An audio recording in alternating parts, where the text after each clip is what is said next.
for instance, to blackmail third world nations.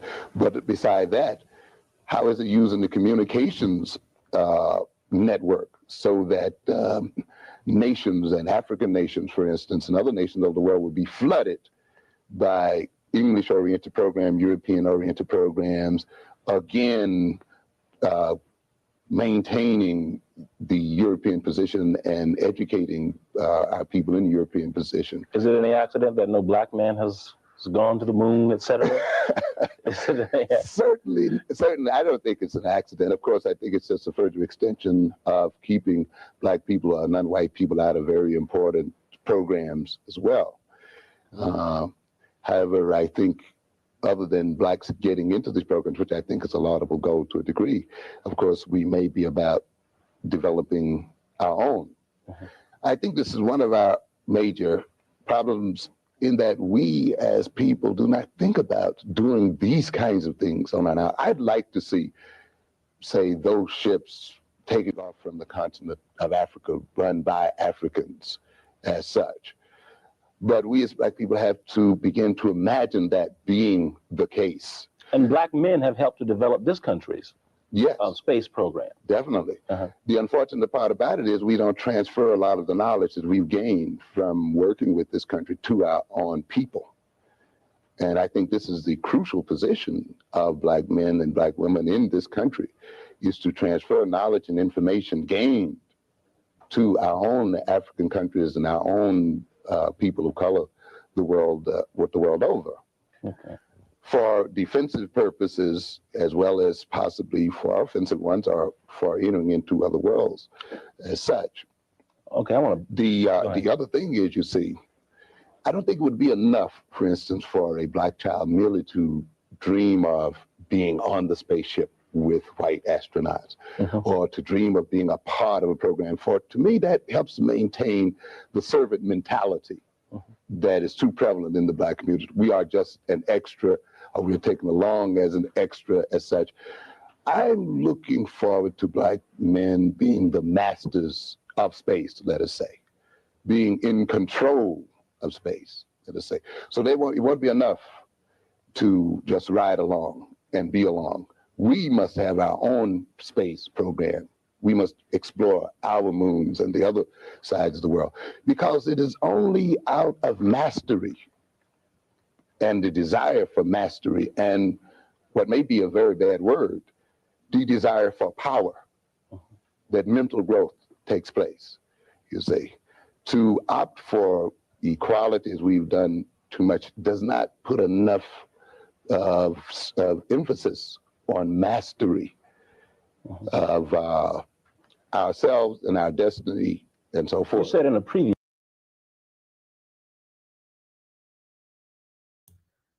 What is good, my people? We are live back again with another live broadcast on the forecast. What's going on, Cassidra? How you doing today? I am amazing. How about yourself? I'm doing good. You know, like you say, every day. Every day. Above ground is a great day. That's right. Another chance to get it right. Facts. Yep. So, yeah, considering, I found a way. I guess we put both of the topics together so we can like put it together, and I think this one is gonna be a good one because we're gonna talk about what I think is an error and like a thing that we really do need to talk about. You know, that we don't talk about as much. You know, and of course, you know, consider that was dealing with you know, the whole epidemic, how they flooded our communities, but how we still bounce back to this day. But every time. But also how the whole job thing works into all of that too at the same time. Oh my God, yes. So we can try to put all of that together. And so I'm gonna try to go through it so we not on here super late and we're gonna get through it.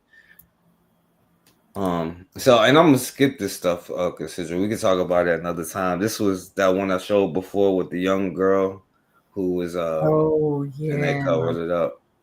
Oh man, that was so these people, they don't understand they're gonna have to pay for all that. They don't understand that, but it's all good. So they gonna get it. Yeah, and also consider we're gonna skip these two here, and we're gonna get to the topic. But oh wow, what's that? A brother who was messing with a white girl. Oh, okay, okay. Hey, it is what it is. According to this brother's video here, a black man pulled from home and beaten by officers for dating a white chick in West Virginia.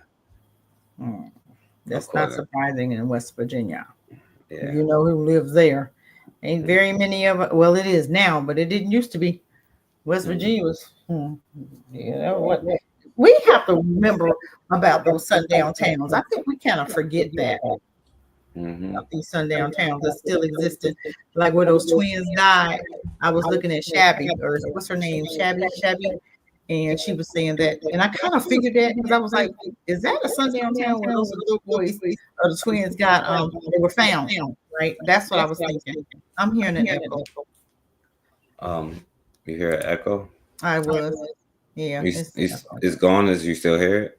Oh no, is it gone? There. Yeah, but it's probably one of the windows open. That's fine. Okay, let me get out to the next one so we can and let me know if it's still there.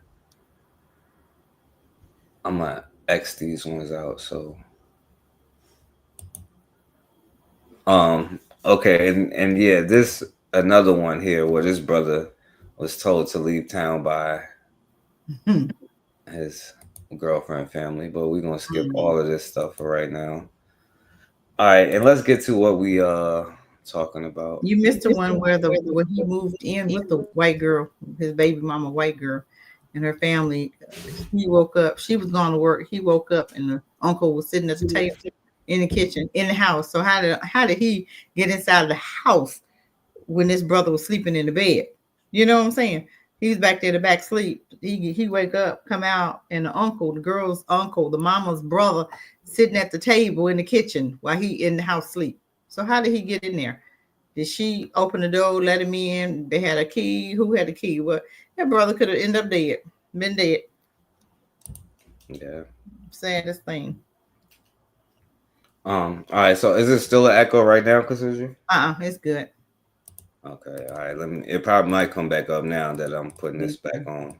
It might just be this whole thing right now because they switched it up. I don't know what's going on. So anyway, Cassandra, so we talking about, let's talk about something more educational, right? Because I know we always talk about, but the story doesn't just stop in the 60s, right? It goes on to the 70s, and that's when you had a lot of these gangs, like the beginning of the gangs that we know today, right? Because they weren't like they were at the beginning, you know. And I realized we do have to start talking about like stuff that I thought people would just know, but it's not common knowledge like that, you know. But I'm gonna let this brother say what like, you know, the big origin of like these black gangs and stuff. Certain history, like why certain gangs in certain neighborhoods even started. They were like community organizations. It was like a development strategy to help feed the people, build parks, after school programs. A true story, what happened in my community, there are certain law enforcement who would come into the neighborhood and destroy the playgrounds that the Crips would build and disrupt the food program and say that the Bloods did it. And then they would do vice versa. And that's kind of in a specific neighborhood how like feuding started. Certain history, like why certain gangs in certain neighborhoods even started, they were like community organizations. It was like a development. So you see that, Cassandra, right? But that's nothing new. Right? They've been doing that for a long time. Isn't that what COINTELPRO was? Yeah. Okay. They didn't stop. We think because, you know, it's 2025 or 2024 or whatever this video was, that it stopped. No, it didn't. It still exists. We just thought it, you know, that it was done because they wasn't calling you N-words in your face, but they were still doing some stuff behind your back. They still had a program, a whole system set up against you. You know, so that's nothing new. They do that now. Exactly. You know, and they get black people to sit there and argue with each other because that's what they need. They need the division amongst each other, especially during that era, because like he said, like the gangs and stuff would protect him. Like, you know what? I'll just play it. Yeah, the gangs were protectors. They weren't how they were. I don't know how they got to where they are right now. But back in the day, they are to protect the community. I don't know what happened. I wish they would get back to that. You know, I guess the generations forgot, or I don't know what happened. Yeah, well, they happened. They separated the gangs, you know. And shouts out to Raw, you know. But they allowed it. But they allowed it. True. Yeah, so when are we going to stop allowing them to do certain things in our community? We should be used to what they do right now. We should know their tactics. So why are we not, you know, counteracting their tactics? Just like we know the tactic is to get by brothers with white girls and vice versa, because they need us to save them again, like we've not saved them before. So our thing is, if we know what they're trying to do, let's do the opposite. Just like, you know, they doing some things on April 5th. Hey, black folks sitting it out, sitting still, being still, and looking at them like, no, we're not doing that. So why can't we do that in every aspect of every situation? No, no, I mean, that's what we was. Well, I thought that's what we was going to do, but that's what we should be doing. But like, yeah, so this is some of the California gangs back then, quote unquote. No black gangs in LA, just young white spook hunters aiming to keep black people out of white neighborhoods. These weren't ordinary gangs. They later joined the KKK and LAPD. By the way, that means the same thing. KKK, LAPD. Yeah.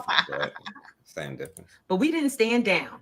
Black community members united, forming groups not for violence, but for resistance against these spook hunters and their racist agendas. This was our fight for survival, our stand against growing white supremacy, supported by the police.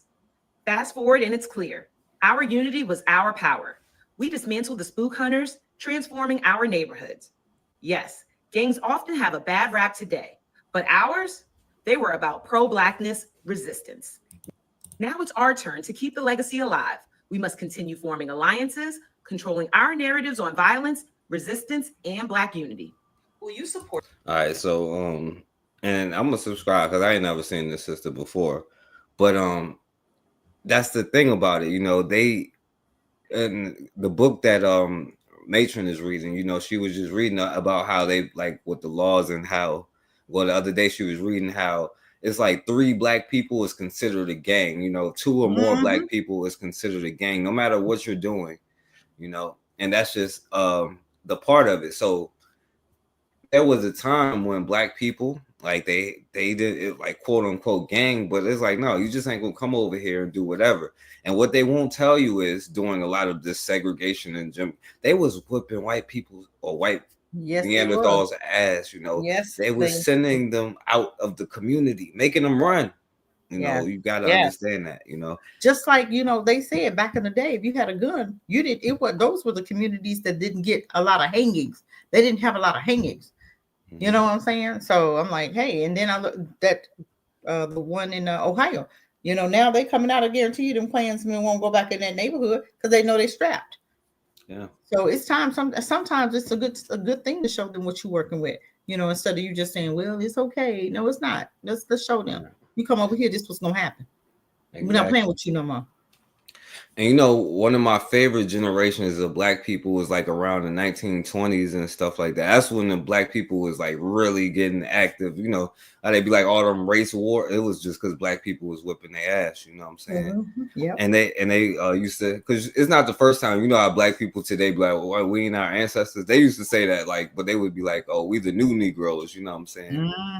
They were like, but anyway, this is not about them, but this is why they unified and they knew that they had to put aside their differences. It ain't like, oh, blood and this my neighborhood, because like, which is crazy because a cop will make both of y'all get up off that block, you know what I'm saying? And why y'all fight each other over the block or whatever, quote unquote. I know this is back in like the 80s and 90s. They don't really know about the blocks and all that stuff today. So, but it's another one. So, attacking peaceful black protesters, this street gang didn't just stand by. They took action, fighting to protect their own. Here's the story of what became known as Axe Handle Saturday. On August 27th, 1960, Klan attacking peaceful Black protesters, this street gang didn't just stand by. They took action, fighting to protect their own. Here's the story of what became known as Axe Handle Saturday. Right, on so August 27th. Oh, okay, yeah, my bad. There you go. So, this is what I'm saying. Like, and that's something similar to what we be like the riverboat thing. You know what I'm saying? Like, Black people was getting active. This is not the first time. It's just been a long time since this happened, And the question is, what happened between then and now? You know what I'm saying? So, of course, we already been through this, and then I'm gonna just play what this brother was saying, and then we're gonna hopefully, if it come up.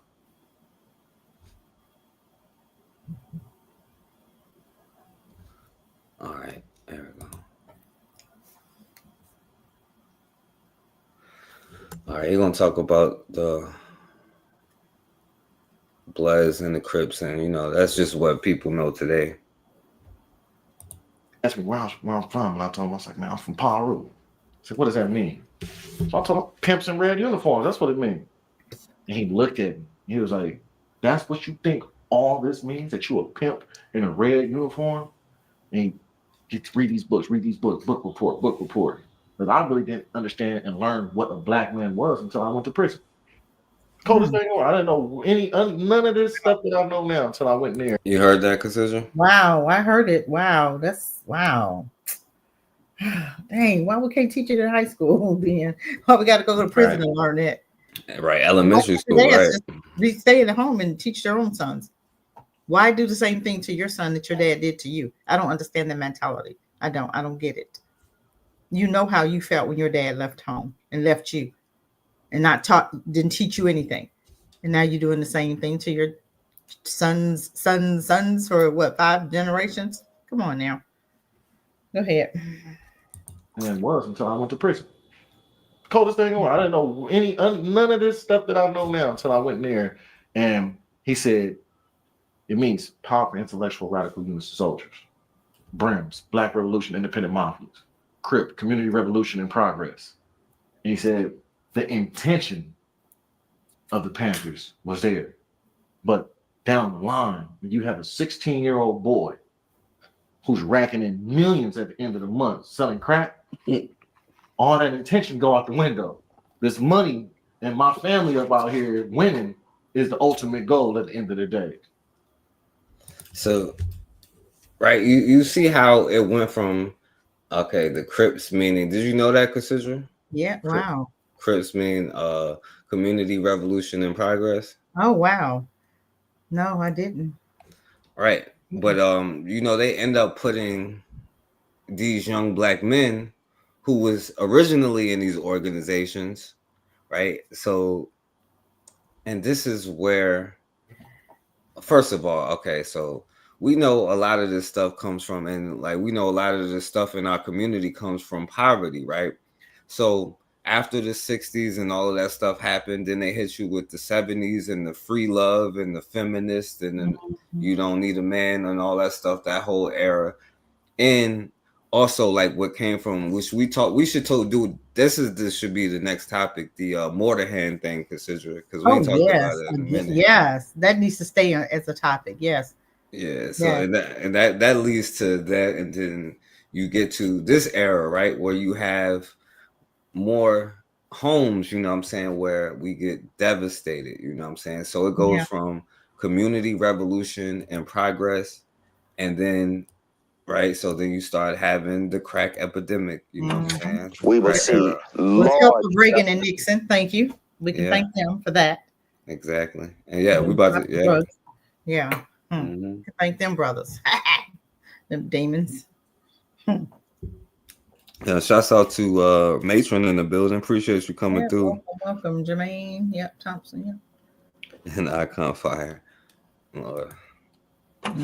We will see large numbers of poor people and specifically Blacks going to jail and to prison, and they will not have a chance In the early 1980s, the nation's slogan was clear. Just say no. Yeah, right. When your husband put drugs in our neighborhood, how could we say no? How could we say no? Tell me how. When your husband put drugs in our neighborhood to fund a war. Oh, okay. I'm just saying. Why didn't you just tell him no? And by the way, they pardon their crackhead sons these days, and black people kind of find it okay. Oh, absolutely. And shouts out MD2 in the building. Appreciate you coming through, my brother. But okay, so and we see how these gangs, and then we see how the poverty and all of this stuff, but then and we can get into that's a whole nother topic about how the depression and money and all that stuff, and people try to find an escape through drugs and alcohol and all that stuff. When they on purpose took jobs out of our community, like they're doing now.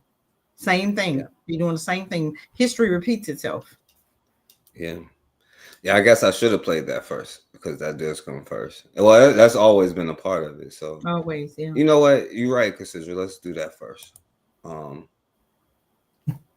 So, and this is beforehand, right? This is the origins of white labor unions, right? Because the origins of these labor unions was because they were hiring black people who was more skilled, but they hire black people for less money, which is like while we're not taking no less money today, you know. Exactly. But you know, we did these things, right? And so they would create these labor unions to make sure that only white people get hired, and they would have some sort of thing. But I'll let this whatever the hell he is. In New York and Philadelphia, blacks own less than 20% of the cabs. Government licensing closes the door to economic opportunity. Nearly 1,000 occupations in the United States exclude people who do not have licenses. Sometimes the licenses cost money. Sometimes they require the applicant to pay. So that's the first and foremost thing. You hear that about the cost of money and the money that you don't usually have where we come from. Well, I would say not all, but I would say for me. I would say for me. But, so no, you're right. Usually we don't. Not extra. And it's also illegal to not pay them their dues before you do business, you know what I'm saying? But we allow it, so you're right. The licenses cost money. Sometimes they require the applicant to pass complicated tests that have little to do with the job.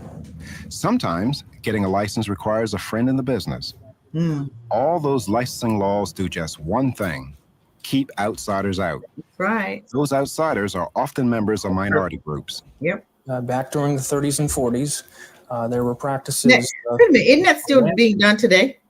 By giving, now I see a lot of Mexicans with food trucks, right? And I don't see black folk we're still not getting business loans, right? And then you had a program that Kamala Harris had that she was giving them money to produce, put food trucks in our neighborhood. But my thing is, when is black folk going to look and be like, we're not supporting that? Get the hell out of our neighborhoods. And we can starve them out. Don't buy their food. Don't buy their food. Let's make us rich.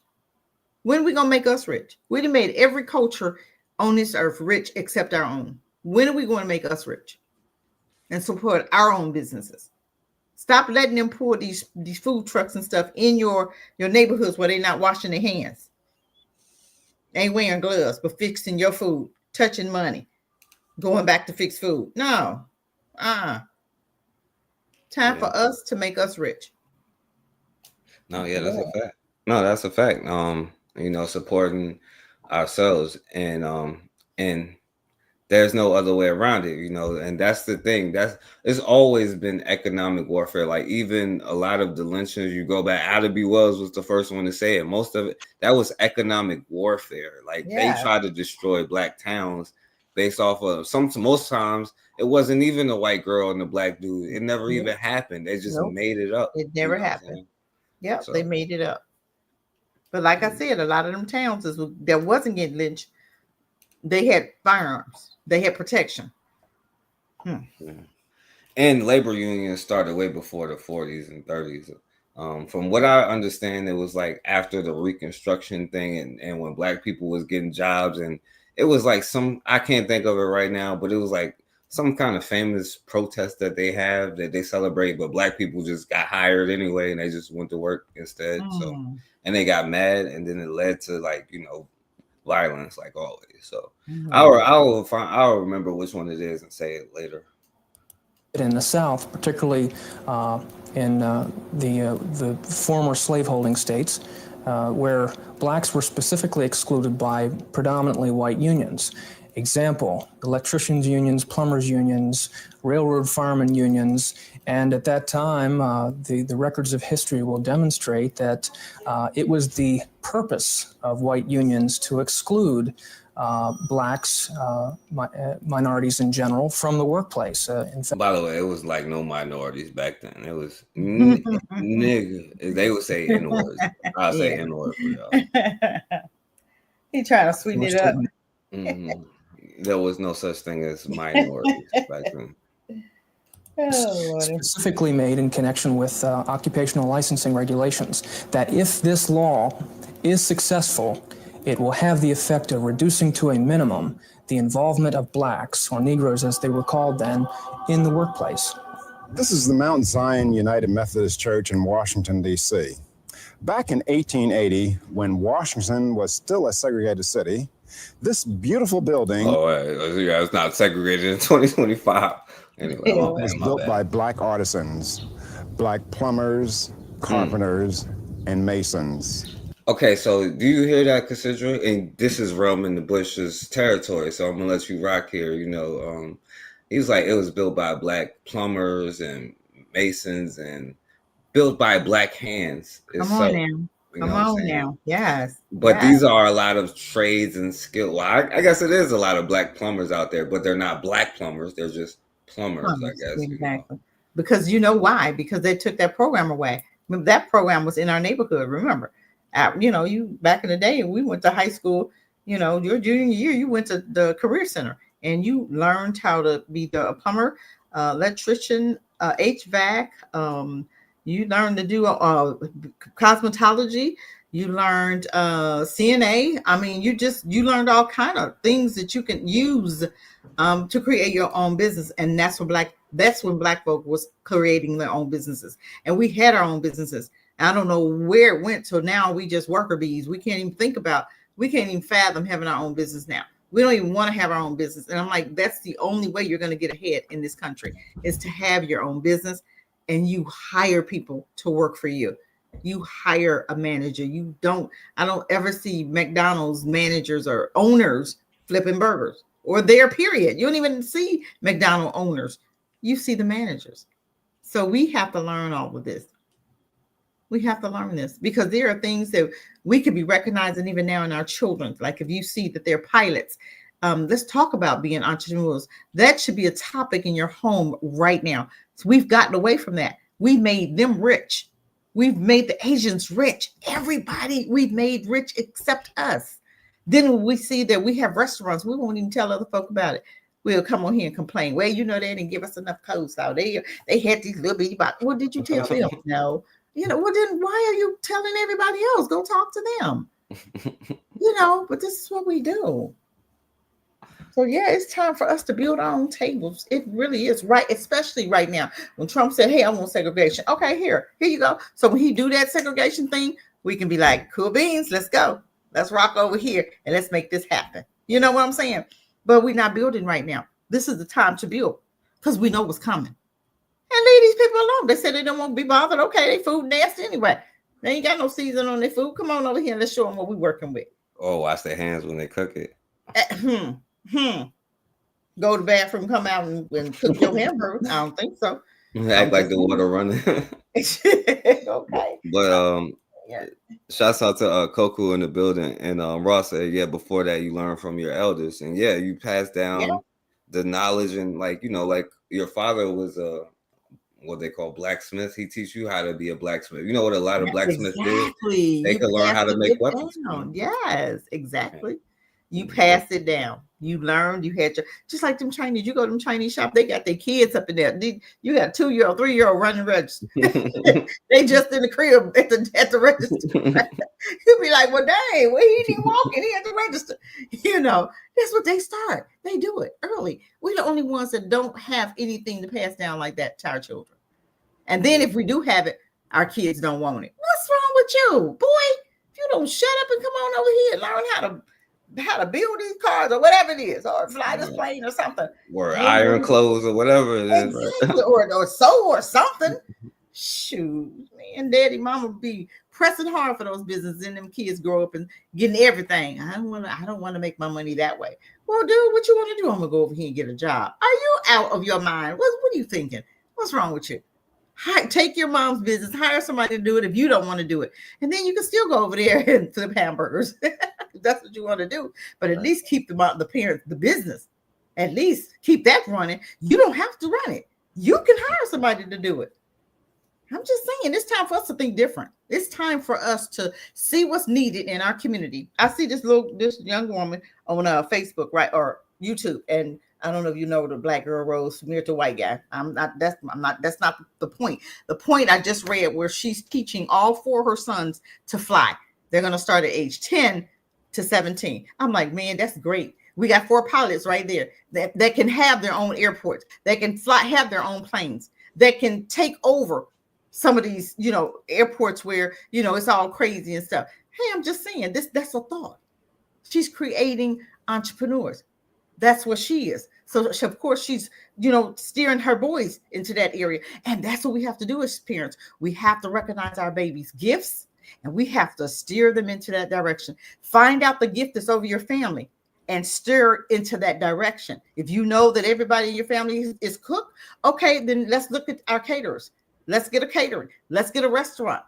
Let's do bakeries. Let's do something. There's a woman in New York, black woman, who has her own bakery, and she was struggling. I'm like, why is she struggling when you got all them black folk in New York? You feel what I'm saying? She got a whole bakery, and she was talking about how hard it's been for the last 2 years. Ain't no reason for her to be saying this. We got too many black folk in New York that could be supporting, because them white folk gonna support theirs. Guarantee you that. So why are we not supporting ours? It should have been her door should have been bombarded. Let's bombard her. Let's support her. But that's not what we do. We've gotten away from supporting us. We've gotten so brainwashed that if you see a black restaurant, you jealous. You start talking about it. I know her donuts probably don't taste. How do you know? Have you tasted them? We go to complaining about the girl's donuts. We go to complaining about her bread. We go to complain her line too long, her price too high. Well, there you go. Come on, what's a 50 cent? What's $1? An extra $1. You go to white folk and eat they little nasty stuff. You pay them. But then want your sister to give it to you half price. Get out of here. Shouldn't even have that mentality. You ought to go there wanting to support her, because you support them crackers all these years and made them rich. Now they look at you, they don't even want your money. What's his name tell you? What the one man, he was rich, he don't even want black folk money. So many have said that though. Which one is this one? Like the clothes dude. Who? The dude who had clothes or something. Yeah, he had something. Did he? Was it Michael? No, is it? Who's the Timberlake? Is Timber the man with the boots? Is that the one who said he didn't want black folk money, and we bombarded him? What kind of crap is that? If he said he don't want your money, what you going over there for? Let him go bankrupt, because white folk ain't buying his product. It was black folk. We're gonna have to learn how to give them that, make their wish come true. You hear a cracker tell you, I don't want your money. Okay, bet. I got you. Hey, y'all, let's go over here and support this other dude. Leave him alone. Let him know that you ain't going to be nothing without black folk, because that's who spend money in this country. Black people. Them crackers will wear a pair of jeans for 20 years. And they see a hole, they sew it up and make shorts out of them. I'm just saying, you know it. Black folk going to spend some money. But when you hear crackers talking like that, you let them, okay, we got you. Well, let's show you what we're working with. Come on over here and let's give our brother our money. Okay, go ahead. I rest with that one. Yeah, like I said, Koku said, I saw that after I went to that bakery on a whim. Oh, see, man, I'm telling you. Yeah. Black bakery. I see more and more black businesses. They don't even see it. It's almost like a cat. It's creeping up, but you see more and more. I don't know how they're getting it, what they're getting the funding for, but it don't matter, because I'm telling you what, when black folk came out of slavery, they had no money and they was creating neighborhoods, communities. Now that's a shame. If you got a whole slavery that wasn't making no money and went and created a whole community. And here we are working with $1.2 trillion and act like we can't get one community. Shoot, you gotta stop talking to me. You better stop. And mind you, all working under black supervision. So are many other important public buildings in this city and in cities throughout the South. Today, that sounds remarkable. Even now, black people have a hard time breaking into the skilled construction trades. The fact is, in the late 1800s, black people were better represented in many of the skilled trades than they are today. Today, such blatant racism is illegal, and many union leaders would like to see more black workers in union jobs. Still doing it. Again, good intentions don't always produce good results. The effect of the probably because they in here singing like I ain't gonna go. Government endorsing collective bargaining and the closed shop concept within the union movement was that it basically locked in place to a large degree for a generation or two to come white domination of unions. And when you confer upon a union, in effect, monopoly rights to bargain collectively for the entire workforce, they in effect can lay out the conditions, they can set the price for their labor. And they can control entrance to that particular industry. So that means you can work all day and get just enough money to where you can go to McDonald's and come home and pay your bills and then put enough gas in your car to go back to work Monday. They can set the price, they can set the market. But if you control your own industries, you can also set the market as well. You know what I'm saying? Like, but is a reason why they need you dependent on them, though, you know. But restrictive labor laws are just like minimum wages in some ways. We ain't got there's no excuse, so I can't say that no more. Y'all right, you know.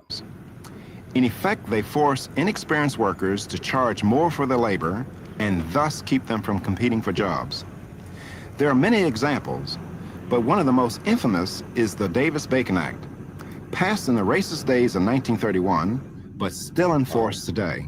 The Davis-Bacon Act. Yeah, it said passed in the racist days of 1931, but still enforced today. Yeah. So, like, still enforced in the racist days of today. Like, why you leave that part out? Wait a minute. Listen, Rick Matron said that church could create jobs if they wanted to, and that's so true. We could stop begging for jobs and make jobs. Yes, but how many churches are open on Monday, Tuesday, Wednesday, Friday, Saturday? How many? You got bars, you got gates up, you got, you don't have no job fairs going on. That's a shame. You got a whole church and no job fairs going on at the church. Tell me why.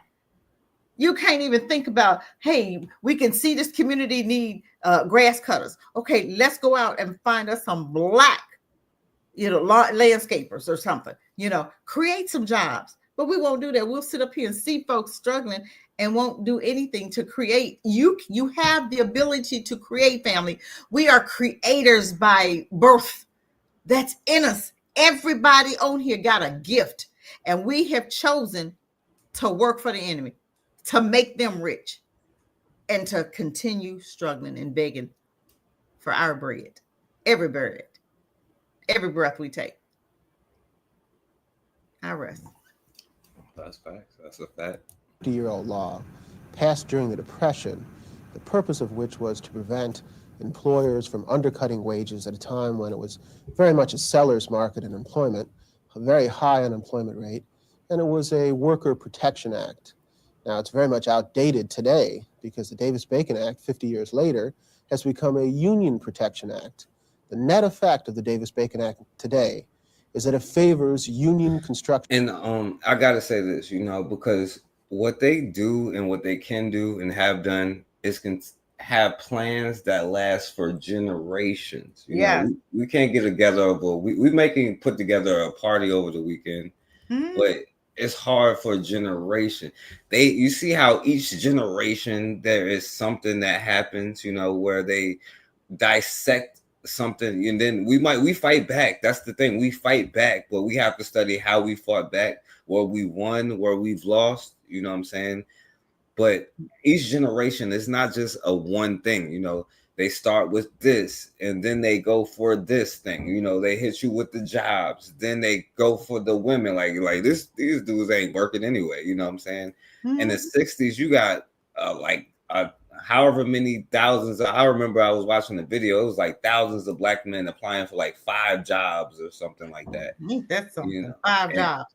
And you look at them and you try to, you know, just like now, you can say, hey, come on over here. I got, you know, I'm often, oh man, every time I can, you know, it's you know, hey, I have, you know, employment. Hey, let me hook you up here. And then I'll call back and, hey, did you go over there? No. I'm like, what? They were hired. What are you talking about? What are you doing? Let's get the training so that you can have your own. Stop. I got to do this motivational thing all day, every day, all day, every day. And I'll be like, come on. But we have to understand when you're talking about creating, they do it for generations. How do you think they do that? Where do you think they're getting those ideas from? Whose children? If you know whose seeds they are, who's helping them to hold on to stuff for generations? They're not doing that on their own. We got to go deeper than that. It's a spiritual matter, honey. They're not getting those ideas of generations by themselves. They sacrificing you to get those ideas. Don't play with me. Every time police officers kill our babies, that's a sacrifice, and people don't even understand. They ain't just sitting up there. They ain't shooting no white folk like that. They sacrificing you, getting them generational ideas. Oh, I can go so much deeper, but I'm gonna just go right there. Read between the lines, family. Go ahead. Yeah, and shouts out to my brother Anthony, who was in the building too. Appreciate you coming through, my brother. Yeah. All right, so yeah, let's finish because I don't want to get stuck on this, and then we're gonna go back to what we was talking about because you they hit you with the jobs, and then we're gonna continue with the story. Firms. Most blacks are in non-union construction firms or are independent tradesmen. Davis-Bacon excludes them from most government contracts. Wow. Was the Davis-Bacon Act of 1931. And the Davis-Bacon Act says that all workers in federally funded or federally assisted construction projects must be paid the prevailing wage. And if you look on page 6513 of the Congressional Record on March 31st, 1931, you'll see congressional testimony where congressmen will say, see that contractor over there? He brings cheap colored labor up from the South, puts them in cabins, and it's labor of that sort that has to compete, that white Americans are competing against. You hear that? There's all kinds of testimony in support of the Davis-Bacon Act that demonstrated that they wanted to keep blacks out of construction. Wow. And see, the tragedy of it is that the Davis-Bacon Act is still on the books today. And another part of the tragedy is that black congressmen, they also support the Davis-Bacon Act. Now, they support the Davis-Bacon Act because unions want the Davis-Bacon Act. Now, the people who support the Davis-Bacon Act today, they just don't use the same rhetoric. They use a more enlightened rhetoric in support of it. And they replace the words with minority and all that stuff. But so anyway, that was just the history. Did you know the unemployment gap between black and so this is from 1972 white to now. Americans has barely changed in over 50 years. This chart shows the unemployment rate for black Americans in black and white Americans in red since 1972. From the very beginning, black unemployment has been consistently higher. All right, so Wow. I'll let a white girl tell you. They listen to white girls more than us. It might surprise some people, although it's so true to be a fact in labor economics that the black unemployment rate is almost always twice the white unemployment rate. So if the overall unemployment rate is 4%, the unemployment rate for white people is closer to 3%, and for black people it's closer to 6% all the time. And all the time. What's particularly just and oh, by the way, like, you know, guess what it is right now? Like, well, in February, 2 months ago, the same thing as she said. It's that all the time. All the time. All the time. That's the sad part about it. That's not even mentioned Social Security. How what black folk is making is under $2,000 and white folk making $25,000, $3,000. Okay, let's talk about that. Disability and all that stuff. Exactly. Yeah. Disability, how long it taking black folk to get disability, then white folk get disability within what, 6 months? It take black folk years. Yeah, it took my dad like a year and a half. Yeah, I've known people took 3 years. Then they get the little back pay. But dang, you didn't struggle through. You didn't struggle through all this time. You lost everything. You got behind on the car, the house, apartment, everything. You living in the box. And now all of a sudden, here you go. But still, you know. But hey, it is what it is. So February 2025, whites 3.8, black 6.0. Always that, you know, Asians 3.0. But now you throw in Asians and Hispanics too. So that's not wasn't the case back then. But still, even with that, who's the highest? Well, always. You know who's the highest, okay, always. Who get the least amount of resources? Who get the least education? Who gets everything? The least resources? I don't even think we on the list to get nothing. Who get the worst sleeps, right? We ain't on the list to get nothing. But them crackers can lose their job and get one same day. Well, you know, go over there and talk to Bobby. When they get fired, they got to really be doing something to get fired. I mean it. But then guess what? They go home, they got a job today. Well, you know, I went over there to Uncle Bob's and he hired me. Well, I went over there to Cousin Ricky. He hired me. Even the pedophiles got jobs. Who can't get jobs? Black folk can't get jobs. Rather they, you know, normal workers. You got a white guy who pedophile. He got a job at Disney World because his uncle was running there. You know, his uncle was there. Okay, they supposed to be around kids. I'm just saying. And I'm not gonna lie, like I've seen in my personal experience, I know some good brothers who is good workers who should not have been fired, but I've seen some lazy, like quote unquote Hispanics who don't do nothing and they don't never get fired. I don't understand that. Because you know they'll walk out, all of them. You fire one of them, all of them leaving. But black folk ain't gonna do that. Then when you fire one of them, they all leaving. They all gonna walk out. And I said it to this dude that I know, and he was like, I was like, bro, why do they do that? He was like, it's not that they work better. He was like, they cheaper labor though. Yeah, cheap labor. So, but let me see. Disturbing about that is that there could be a good reason for that because, you know, white people and black people don't have the same jobs. They don't have the same level of educational attainment. And so there could be kind of a difference in their various characteristics as workers that would explain. Oh, this could be just their characteristics. The unemployment rate. But the problem is that the unemployment rate for white people is one of the good ones to be by education tends to be at the level of the higher educated black equivalent. So the unemployment rate for white men with a high school degree who never went to college is about the unemployment rate for black men who have a college degree. And this isn't like a 1 month or it happened during a recession. This is just a permanent feature of inequality in our labor market that black men, you know, essentially the type of boost you would get to your labor market opportunities as seen through the unemployment rate black men don't get. And it aligns perfectly with these studies of resumes that find that a black name will have you called back less. It might, if at all. I've seen that happen. I've seen it. Yeah, and I ain't gonna play this one, but how unemployment affects our health. But okay, so we talked about that, and so now now that we talked about the unemployment, now we talk about how they then introduced the drug epidemic into the community. Going to jail and to prison, and they will not have a chance. In the early 1980s, the nation's slogan was clear.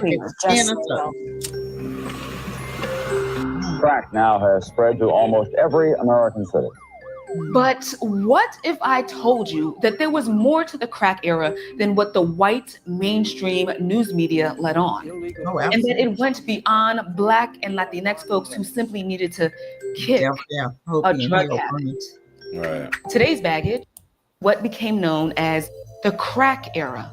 During the early 1980s, a new drug somehow They call my generation crack babies, Yeah, ain't that something? Mm. But who the crack babies now, though? Who the opiate babies? Okay. Oh, but it's Negroes who can understand. Oh, if I was my son, I'd do the same thing.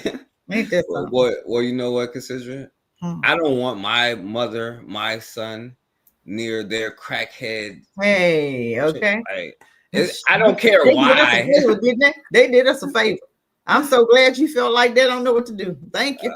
I don't care why they are the way they are. Thank you. I just don't want them near my mother. Wouldn't give us painkillers, but they gave them the painkillers and look at them. Thank God they didn't, give it to us. If they had known what it was going to really do and what it was going to do to their community, they gave us handfuls. Oh, they gave you painkillers. They had written prescriptions. Oh God, you'd had all the opiates you wanted if they had known. But thank God they did know, because we'd have had another epidemic that they created for us. Yeah. Black and brown communities causing crime and chaos. It was called crack cocaine. The problem is crack cocaine. Crack cocaine may deny these black children a decent future. Well, it turns out that your uncle, who always talks about the man, was right. Well, sort of. While crack did absolutely ravage some black and brown communities, it wasn't that simple. The United States government and agents of the state were corrupt and had a hand in creating this dark time in America's history. Devil right there. Now, get this, consideration. Both of them devils. They made enough money in the black community to fund a small war, the Nicaraguan. Yeah, and they did. And they did. Funded a war off of our dust. And they did, because Congress said no. Reagan and Nixon went to Congress. They said no. So guess what they came, them bright ideas, them high IQ people did. They came up with a bright idea. We're going to do this, that, and the other. And we're going to do this, that, and the other. We're going to put drugs in there, and we're going to use that money, and we're going to do, and they did, and they sure did. Funded that war. Absolutely, yes. Now imagine that. We had enough money to fund a small war. And that's something. What if you use that money to, I ain't gonna go there right now. I'm gonna go. Well, that's just it. That was more money than some of them black folk had ever seen. Yeah. But it cost them. So some of them still, you got some still in jail. And this was what, 82, 83, 84, 85? Some are still in jail. And in some cases, it was way back, what, 70, when was Nixon and Reagan in, what, 75, 80, 75, some? I don't know, like the 80s, I guess. Yeah. Yeah, I remember. Bush was no better. Clinton was no better. None of them. Because Clinton was the one that called your babies predators, remember? Who was supposed to be the president of the black people. But his wife sitting up there calling your black babies predators. Yeah, okay. I mean, and the thing is, in a mentality change, like, I got a cousin who went to jail when I was like a couple months before I was born. He's still in there right now. I'm still in there over a little bitty rock of crack. They got time. I mean, they got like 30 years, 35, 40, 50 years. For what? A non-violent offense? Are you kidding me? It's people who kill people, like, what's that girl name? Geiger, who killed people, got 12 years. But you got people that was in the crack epidemic, they're still in jail. This is 2025. And they went to jail in the 80s. Still there. But then you got people that's murdering black folk getting 12 years. 12 years. 2 years. I was about to say sometimes 2 years. I was about to say 2 years. 16 months. What you talking about? 16 months. For Kim Porter, who killed Danye. I mean, right? Wasn't that his name? The little black boy, Danye? And she said, I thought it was my taser. I mean, I thought it was she said, I thought it was my taser. Yo, you don't know the difference in the gun and the taser? And but you training people? Please. But you know what black people say? Oh, well, that's progress. At least she got locked up. Ain't that something? Ain't that something? Lord have mercy, please. Ain't that something? Lord have mercy. I got a whole 2 years, 2 years, and you took somebody's life, and the judge say, well, we don't want to keep her away from her babies any longer. What? Yeah. She should have never saw when you take anybody's life like that, you should have never saw the crack of dawn. Oh.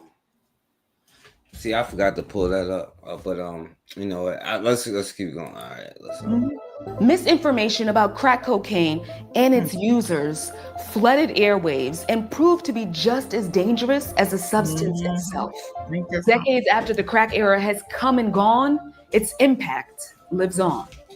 But before we fall any deeper into this rabbit hole, let's take it back to the beginning of this war on drugs. War on black folk. That's what America's longest war in history. Please search for it! The federal government first banned the recreational use of a substance, opium, in the early 1900s.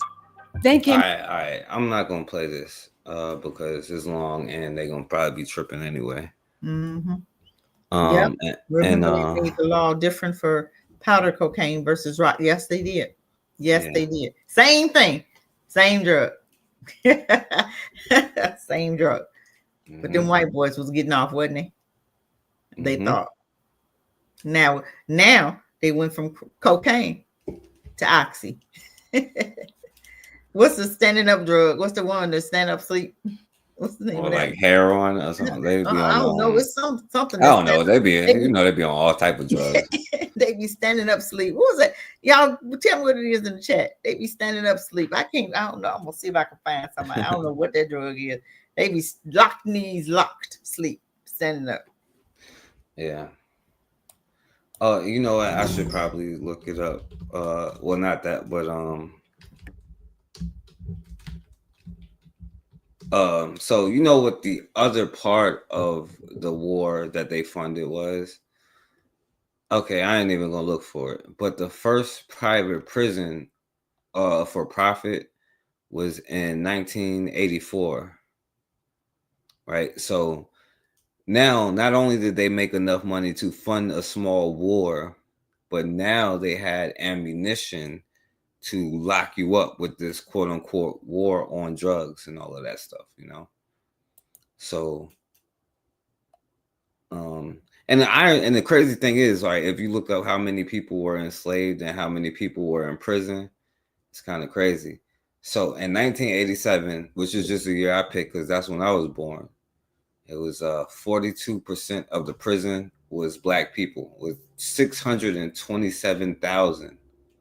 So in 1980, the prison population was, well, I guess for black people was 329,000. Right. So then you graduated from the chain gangs and all of that stuff.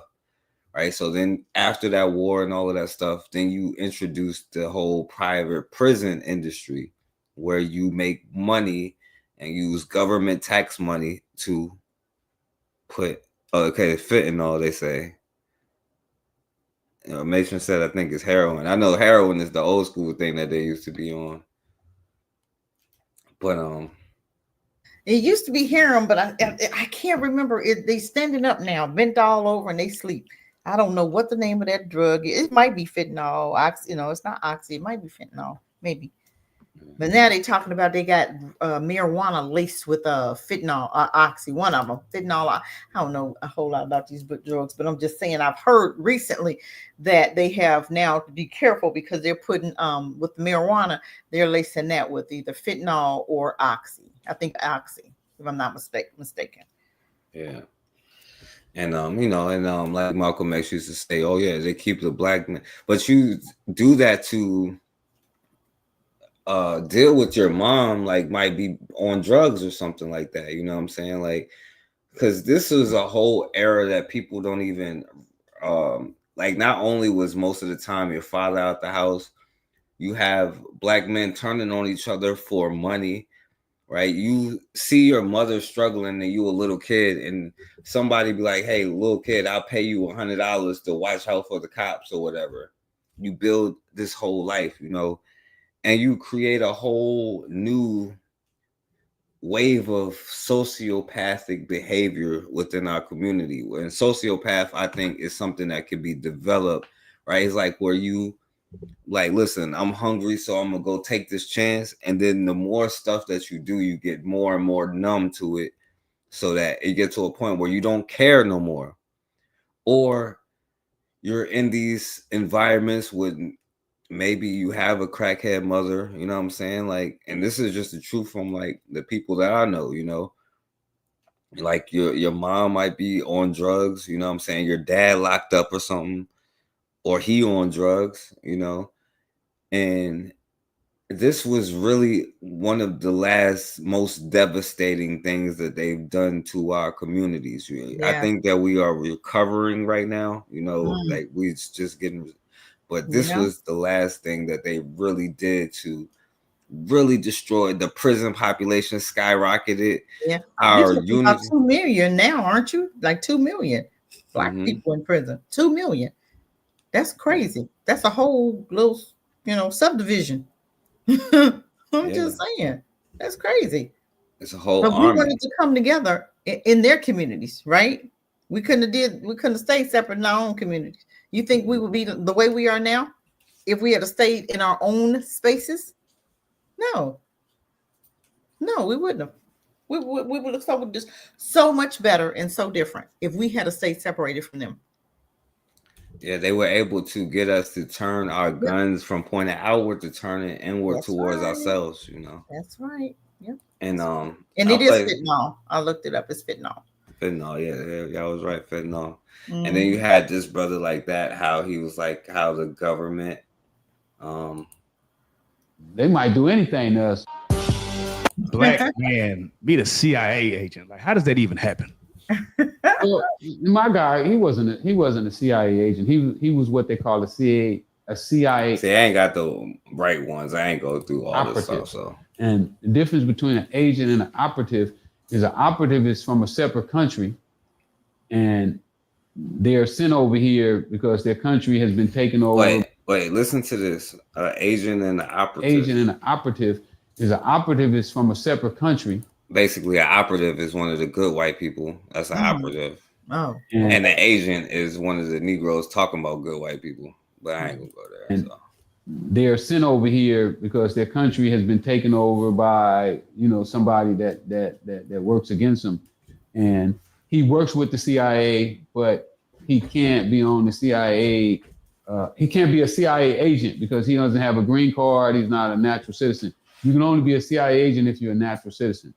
But an operative can get money from the CIA and work for the CIA.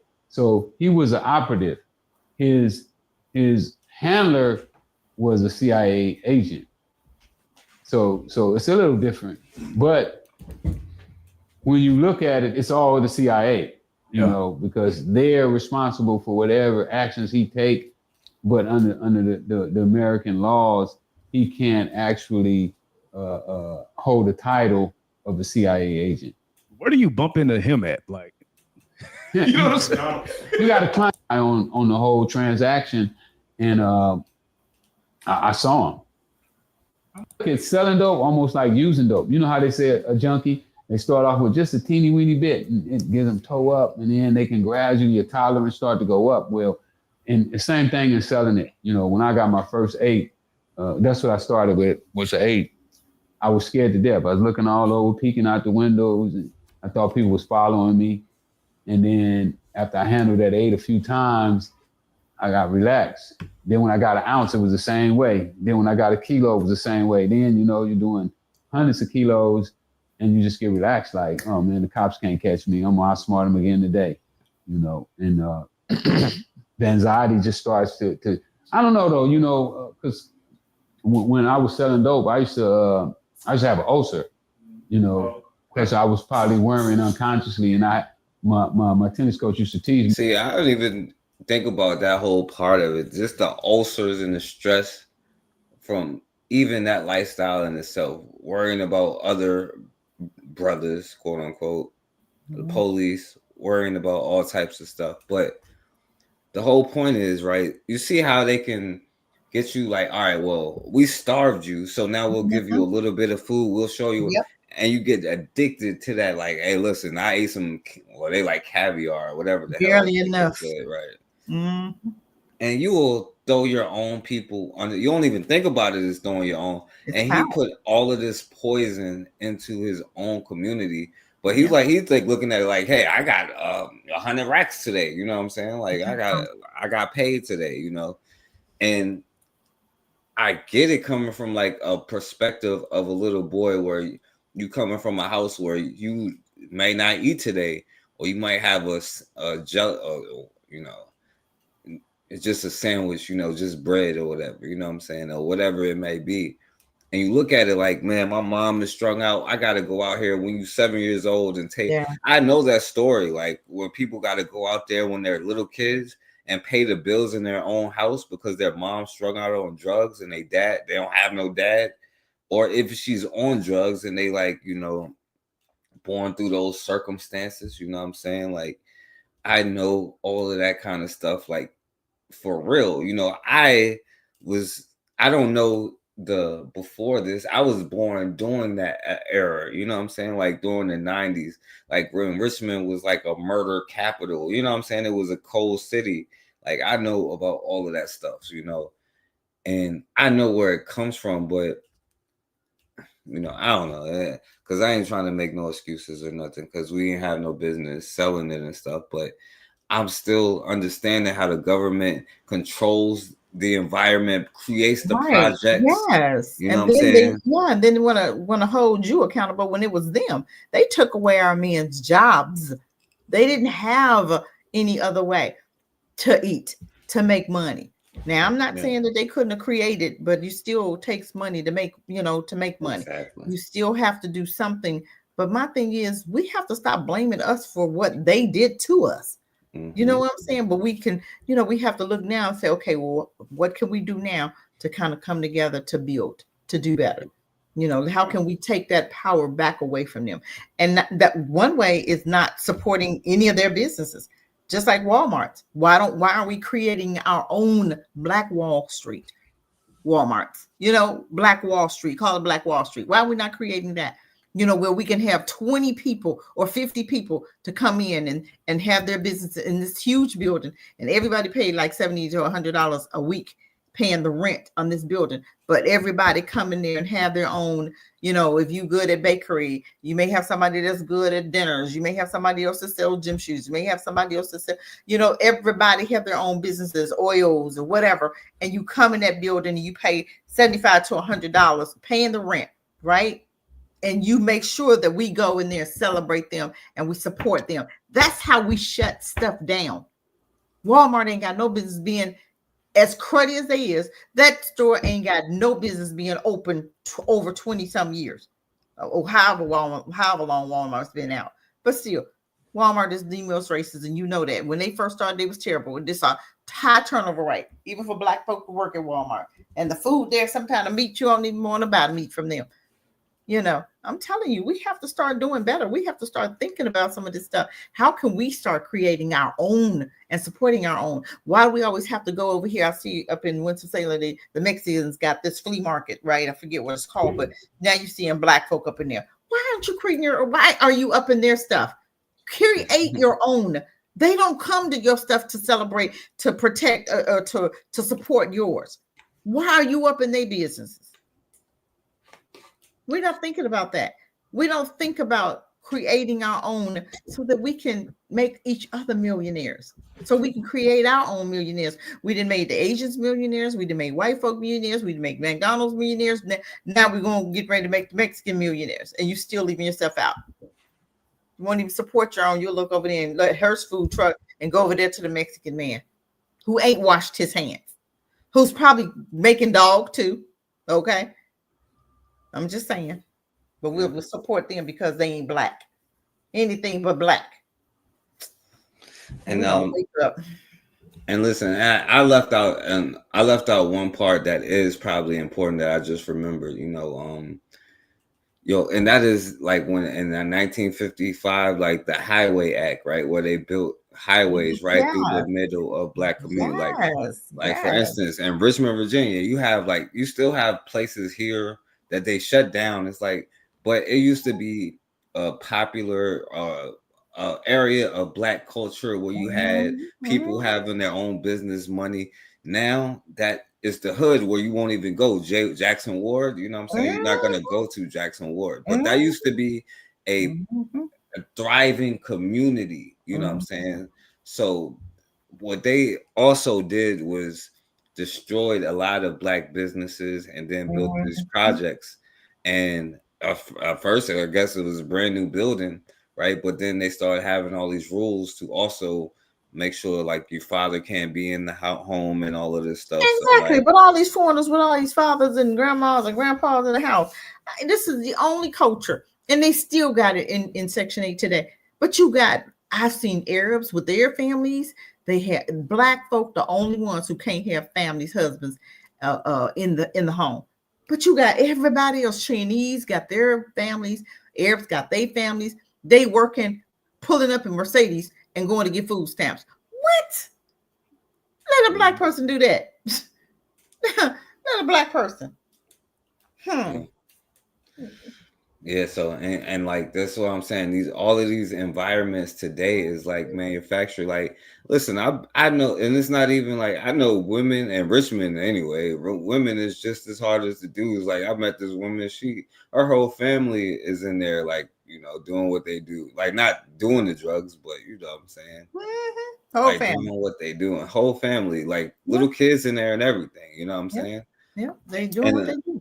Like I ain't saying the little kids was doing it; they was playing, but they right in the open with it. You know what I'm saying? But they don't even understand what they're bringing on their families. Right. They just don't get it. You think you're gonna do that and not have consequences behind that? Everything you do is a consequence, good or bad. Right. Just like you see with Kennedy, his whole family did hooch, right? They sold that little, what you call that? I call it hooch, but it's moonshine, right? The whole family. And how many people in their family died? Yeah. People not understanding me. And I'm telling you, we have to be very careful doing stuff. We don't want to bring stuff down on our kids. You got a lot of drug dealers that's selling that stuff to black folk. Why would you sell that to your own people? To make a dime? But you're ruining lives. And they did it. And they didn't care. They were like, hey, you come over here and buy it, we're gonna sell it. Somebody gonna sell it. But I'm gonna tell you what, it shouldn't have even been allowed to come in our neighborhoods. What happened? That's what the Crips and the Bloods was for, to stop that stuff from coming in. And they failed us. Right. Because that's what they was doing. Originally, that's why they were created. To keep down the crime, to watch the neighborhood, and somehow, some way, them crackers got their hand in there. You ain't gonna tell me they did. And they did a coup. They started a coup. That's what they do in Africa and DNC. The Congo now, they in a coup because white folk went over there and put their hand in stuff, meddled and stuff, and now they giving them rifles, giving them guns, and shooting and killing each other. Ain't that something? Because white folk was in Congo. Congo is one of the richest countries in Africa, and every time you look up, it's a coup over there. It's a war. You don't know what a coup is, but white folk put their hand in there and then they hide the rock and let them black folk turn on each other and don't give them no help. Ain't that something? Hoping and praying they kill up each other so they can come in there and get the land. And I was gonna say, but because I could tell y'all a lot of stuff, like even just like people that I know that's in my family, I'm saying that that I know just in the hood just gets shot by another brother, you know what I'm saying? And I ain't gonna go into all of that. We're gonna keep going because also consider, I don't know if you remember this though, but like they used to be pushing this whole thing. You remember this whole thing with the whole AIDS thing after the crack epidemic? AIDS has always been a disease of them, not us. Those homosexuals, those drug addicts, not people like you and me. Whole communities turned their back on the epidemic and said that it just couldn't happen to them. Chief among those that denied the possibility were America's Black and Hispanic communities, minorities. But as you will see in the what the hell is wrong with these people? next 60 minutes, that denial has already cost thousands of lives. All right. We don't got to look at this, consider, but you remember this, right? I do. Yep. I wonder what happened to that anyway. Anyway. We ain't got to talk about it like that if you want to. Play a little bit. Did you play a little bit of that? Is that what the guy was talking about? I'll play a little bit. Okay, I'll play a little bit. Let people know what we were talking about.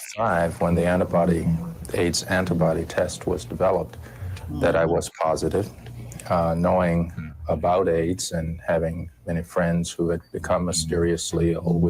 It didn't at that time even have the same names that it has now. Much less was known. Much as the death of Rock Hudson brought home the tragedy of this disease to small town America, the death of Max. Yo, and by the way, I have to say this. I know way too many Black people that have cancer right now. It's crazy. Like I'm telling you, it's at an all time. I'm telling you, it's the food. It's the food. I'm telling you, when I go out to different countries and I eat their food, then I come back and this food is so salty, I can't even eat it. It's like, oh my God, I have to literally cook my own. I can't eat out when I come back from other countries. It's almost like they pour a pound and a half of salt on every piece of chicken out there in the Black neighborhood, in the Black community. I'm telling you, food is disgusting. And y'all should be really being careful what y'all eating. Stop eating out so much. Right. And go here. Yeah, that's a fact. Robinson made blacks sit up and realize that AIDS is not just a disease of whites and homosexuals. From ABC, this Oh, not wow. just whites now. So it's always one. It's always one. That's like familiar though, because they did every it's not like it's only not only white people that get sick. You could get sick too, nigga. Yeah, they did that with COVID too. I mean, you know. I ain't gonna say. Oh, okay. They might say we paying false Yeah, information. okay, I got you. Yeah. Sorry, but yeah, just false information. Yeah, false. Lord, I forgot. Lord. Yes. I hope that's not what it is though. That because the brothers that I know got cancer, got the jab though. I will say. I'm telling you. I'm not gonna say that though, because my parents got it though. So I'm gonna hope that that's not true. Well, for a lot of folk got it that shouldn't have, that act like they forgot. They forgot. Okay. If you know somebody's trying to harm you, I'm not going to stand in front of the gun and say, hey, I'm volunteering to be shot. I'm volunteering to be shot. No, I'm going to stay as far as I can away from you because I know what you're trying to do. I'm not going to forget your history. Yeah, but my dad, your history. Right, but this is the importance though I have of having your own though, because my dad wasn't trying to get it, but he got in an accident after that happened, and so they he was out of it, so they made him kind of get it to even save his life, because he got in a car accident, you know what I'm saying? And they had to do emergency surgery, but he had to get it to be in the hospital. Are you serious? How are you making somebody? How I got to choose between you saving my life and that? Really? Okay. So what happens if you took it and would have died anyway? Okay. I'm just wondering because, well, I'm glad that it didn't happen. I was like, but let me just come on. Is World News Tonight with Max Robinson in Chicago. Could with his test. Pre-AIDS victims is black. In some cities, the AIDS infection rate in black pre-AIDS victims. All right, my bad. If one points out the fact that there's a disproportionate amount of AIDS cases among minorities in this nation, that is a fact. Almost 1 out of 3 AIDS victims is black. In some cities, the AIDS infection rate in blacks is 6 times higher than in whites. The minority situation in America is for blacks, 12% of the population, 27% of the AIDS patients. For Hispanics, yeah, and the thing is though, they actually do experiments on our bodies though. Of course, yes, they do. Absolutely. And what do you think? What do you think they did when they went to Africa? I mean, even here they experiments with our bodies all the time. Yeah, all the time. You have to be careful and watchful. Yeah. Stop saying yes to everything. And the hospitals that is a hospital that I know that's over here is community hospital is off 9 Mile Road. I wouldn't even want to go there by accident, There is no way. No way. You're in a black hole neighborhood, 9 Mile, and you got number white over there in that hospital? Please. You couldn't even take me there if I need to go. But anyway, let's go past this point, Let me see. I forgot what this was. Okay, so. And there is one person that was in all of that. The Ebola, HIV, the vax, one little man that had his hands in all of it. And we're gonna leave it there. One little munchkin. Right. So no. Go ahead. Come on, that's it. All right, so this is like today, the prison system today. So we have to start looking at something more positive than like we always do. I don't know this brother here, but he's talking about all black gangs must come together as one to protect their community. Video that I was thinking about, man. Hold on, I'm gonna step away. I'm gonna let it play. Right? It doesn't make sense to me. The black community, black gangs, Crips and Bloods, right? You got this side killing this side killing the other side. What I don't understand is that, like I said, when a white cop kill a black man, it's Black Lives Matter, right? But when a black man kill a non-black man, there's no march. Well, I don't understand. If y'all get mad at the cops for killing your people, right? If black people get mad at cops for killing their people, right? For their own kind, for killing their kind, for killing another black man, a white man killing a black man, and the black people get mad about it, right? Why? How about y'all just come together as a community, drop the red flags, and drop the blue flags. All black gangs should come together and protect their community, period. If you're a black, you should create a whole gang for just your people.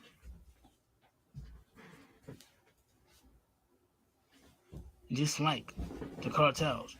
When I look at the cartels, they're the most dangerous motherfuckers on the planet. You don't want to put them. But that don't mean they ain't touched. That don't mean they're untouchable. Okay, they can get touched. Anybody can get touched. You know? Anybody can get clapped. Anybody can get dropped. Period. But what I'm saying is this: black people, y'all can come together and protect y'all people. If y'all really upset that white people are killing your people, especially you got some racist cops that try to get you in trouble and try to racially profile you or hurt you any type of way, or trying to pull you over something that's pull you over for something that you didn't do, or a mistaken identity, or try to just, you know what I'm saying, something like that. But we can come together as people. It's easy. All you gotta do is wake up, smell the hot chocolate, bro, smell the coffee, and black people, they can come together. Black people can come together to protect their community. So what you think about that, Cassidra? Hey, I love it. What do you think? I think that's the only way possible. And maybe, just maybe, that your back have to be against the wall in order for you to do that. Because obviously you ain't doing no other time, except for when you had no other opportunity, right? You might have thought the white man's ice was colder, but you knew you better not go over there and open up that freezer and find out. So you just went to the black store, and little did you know you supported a black business. You know what I'm saying? Yeah. And it's just as easy to do that today, right? You can look up a black business and support it. Absolutely. And there is no way until you get control of your own communities, right? Where you control what happens in those environments. If somebody else can control the entire environment, they can have a say in the outcome. They can't control the outcome, but they have a say, an influence in the outcome. And you have an extra mile to go to try to even overcome all of the drama, right? You got an extra step to where you like, well, now I got to think of me and myself and my family and my money before I think about my brotherhood, my community, my whole thing. But the irony is, if you thought about your whole community, you wouldn't have to worry about yourself as much individually. Mm-hmm. But that's just my opinion. Yeah, totally agree. So I'll play this just because it's some positive to go out on. Pain is passed down from father to son and son to son. We have to, as black men, be mindful of that. Sometimes it's unfair. And sometimes we take it out on those we love, but we have a responsibility and a duty to be fathers, not to just make babies, but to be real fathers. And you can't expect any good to come to you if you don't visit any good on your son or your daughter. So be a man. Pain is passed down. Right. Mm. And also, I'll play this one. Hopefully, it come up fast enough. Give me the game. I know you niggas ain't got no dads out here. You know, he happy a grown ass man, and he happy that his dad back. Grown. He's like, damn, because he missed that shit. And I know a lot of niggas that gave y'all game, they gave y'all game that was beneficial to them, and it wasn't beneficial to y'all, and it put you on a fucked up position in life. Y'all seen niggas, you know, treat your mommy like a, you know, like a sucker. So y'all got a lot of shit, and it's a disconnect from the older black man, and y'all just been disappointed your whole life. But for you niggas in here, who big brothers, who stepdads, who OGs is in prison that took, I try to be my best to do it for y'all and get y'all a righteous game. And this coming from a nigga that's out here winning on legit. This is the first time in my life. First time in my life. Talk to him, nigga. I ever been, listen, nigga, tomorrow I'll be out of penitentiary 5 fucking years. I've never been out of penitentiary a year since I was 11. Wow. Give me the game. Wow. Yeah, and you see, and that is the importance. Like a lot of times, it ain't for your best interest, especially when it's like you looking for that father figure. That's what a lot of young men out there is doing, is looking. And you for ask these older men to mentor, you know, and they so busy blaming each other, or so busy looking for Becky, so busy, you know, walking in the park with Becky, but you got a son that you ain't even spoke to. But Becky got her a full-blown white boy, right? But you dating her and treating her son like it's your son, but ain't even went over there and spoke to your son. Ain't even pat him on the head. Hey, son, I love you. What's going on? Then when he call you, cussing him out and talking to him crazy, but you're not talking to Becky's son like that. But then you want to play the blame game. Well, and then something happened to him. He's messed up. Then you blaming the mama. How do you do that? I see that so often. Black men blaming the woman because their son is jacked up. Where were you? Where were you? It takes two. The woman can't do the thing by herself. It takes two. Go get your son sometimes. Go get him for a week. Go get him for a weekend. Let's do every other weekend. We live next door to each other. You live across the street or whatever. You take him for a month. Let her have him for a month. Or let her have him from 0 to 10, and then you get him from 10 to 18. And you pour into him. But we won't do that. We see this community is jacked up. And we do nothing to fix it. But continuously blaming and keeping him away from the dad and keeping her away from the dad and keeping the blame. Who has time for that? Stop doing that. Stop it. Our children are jacked up because of selfishness and stupidity. My people will perish for the lack of knowledge. And our babies growing up, I don't need a man. What are you talking about? What do you need then? A woman? Get the hell out of here. We're not doing that. And that's an abomination in our community. Them crackers can suck on each other and lick on each other all they want to. But we know how to live. We know that this is not what we need to be doing. Remember in the Bible, they said, how do we curse Israel? He said, introduce them to sin. Because remember, the king said, the one man, the prophet went to the king and Baal. He said, I want you to curse Israel. He said, I can't. He said, why? He said, I can't curse what God blessed. He said, but I'm going to tell you how to do it. Introduce them to homosexuality. Introduce them to bestiality. Introduce them to pedophilia. Introduce them to sin, and they'll curse themselves. And that's exactly what we're doing every day. You can't tell me how to live my life. Well, somebody need to, because your mammy didn't. Anytime I see a black man walking his son to a damn prom and he in a dress, you get out of here. What's wrong with you, bro? What are you doing? We don't do that. We don't do that. We don't compromise. We don't see wrong and we allow it. That's some cracker stuff. That's not what we do over here. I'm not walking you. That's not how we're going to the prom. We're not doing that. I'm not condoning that. I can't condone that because I know if I condone that, what am I doing? I'm compromising as a parent. That's not parenting. Parenting is straightening that out when you see it in the beginning. Let me go get my baby some help. Let's see what's going on here. Let's go see what's going on here. But you'll see something when he's young and you won't even take care of it. You won't even take the boy to therapy. You won't even take him. Let's get some help. Let's understand what's going on here. Maybe he's confused. Let's see what happened.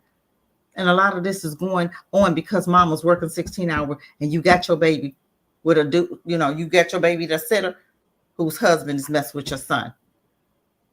Uncle Bobby over there down low gay messing with his own nephew. Come on, give me a break. Come on. Baby try to tell you, oh, Uncle Bobby, he ain't like that. What you talking about, boy? If you don't stop lying on my brother, and you know he's like that, and you set up there still, because I ain't got nobody else to watch you, so you're going to have to go over Uncle Bobby's. Just don't say nothing. What? What are we doing? We're not condoning that behavior. And you got a whole lot of that going on in the Black community right now. That's not who we are. I don't give a dang on who don't like it. You don't like it, go bye. Have a good day. Because we won't be compromising over here. We're not standing on that over here. And ain't no such word as homophobic. That's a made up word. Crackers made that word up. Getting back that word. It's called dysfunction. That's what it's called. And we're not walking in that. I rest my mic. Yeah, and Mason said he's speaking epigenetics and don't even know it. Well, we need more accountability in our community. Everyone is busy blaming each other. Mm-hmm. The children are the ones that suffer. Mm-hmm. Facts. I'm in the bush. Thanks. All right, that kind of fire. We ain't blaming the Black woman, bro. Or you can if you want to, I guess. Conspiracy was enslaver the white to man, to me, the Black man. Oh, what? Oh, okay. Yeah, we're not going there today. I promise you I'm not. No, get thee behind me, Satan. Get thee behind me. We're not doing that. All right, because that was to ignore this whole thing that we just went through just to go to that point, you know what I'm saying? Yeah, that's stupidity. That's anyway, we talking about something. I ain't even listened to this. I guess this is random, brother. So Black men speak this because this is something we're trying to end on something positive instead of blaming something. We're going to big up something else, because I just want to say one thing, podcast. Just one thing. One thing.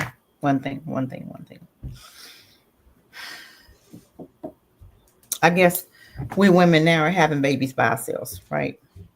That's what I'm assuming. Black women are having babies by themselves. There's no man around. We just having babies. We just spitting them out by ourselves.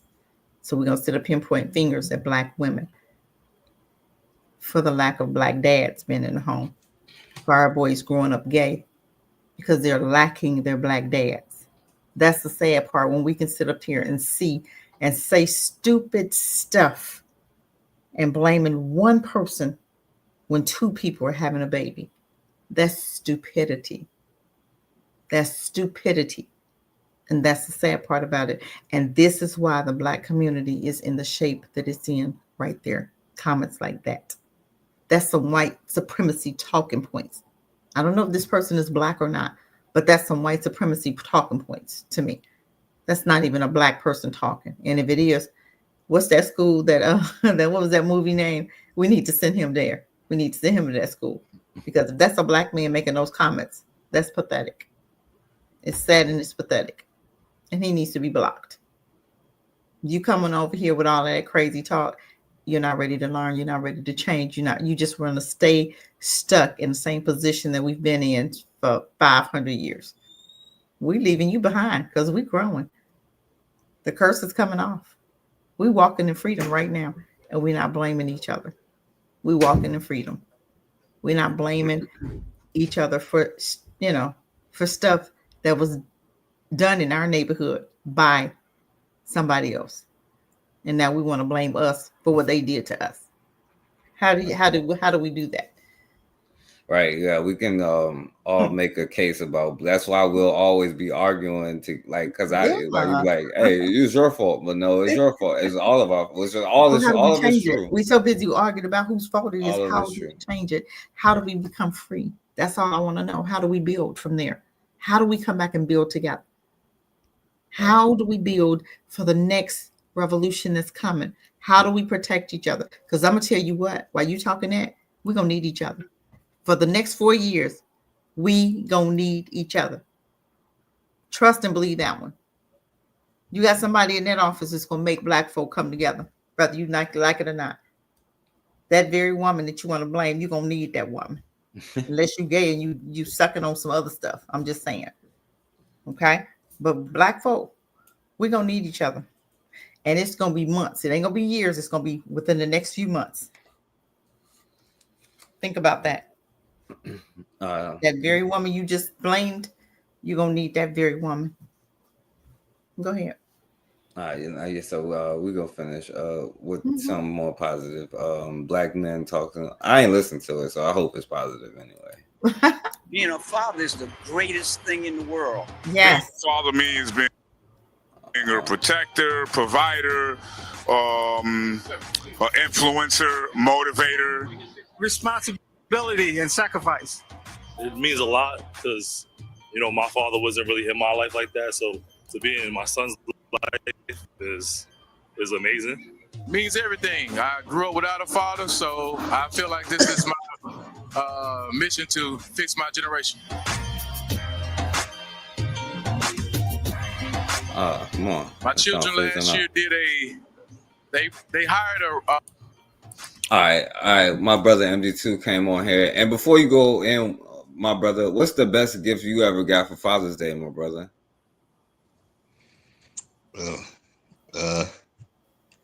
See if I can get on. We hear you. Yeah, I hear you, MD2. Can you hear me? He might can't hear. Can you hear us? I don't think he can hear. Drop him, let him come back. Yeah, put it in the chat though. Or I'll put it in the chat. We can hear him. Okay, here. I'll put it in there.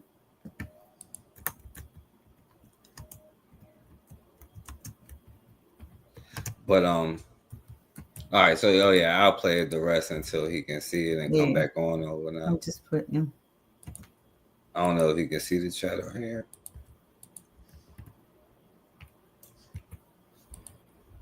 To me, nothing really means more than that. I receive most love from my children on a daily basis.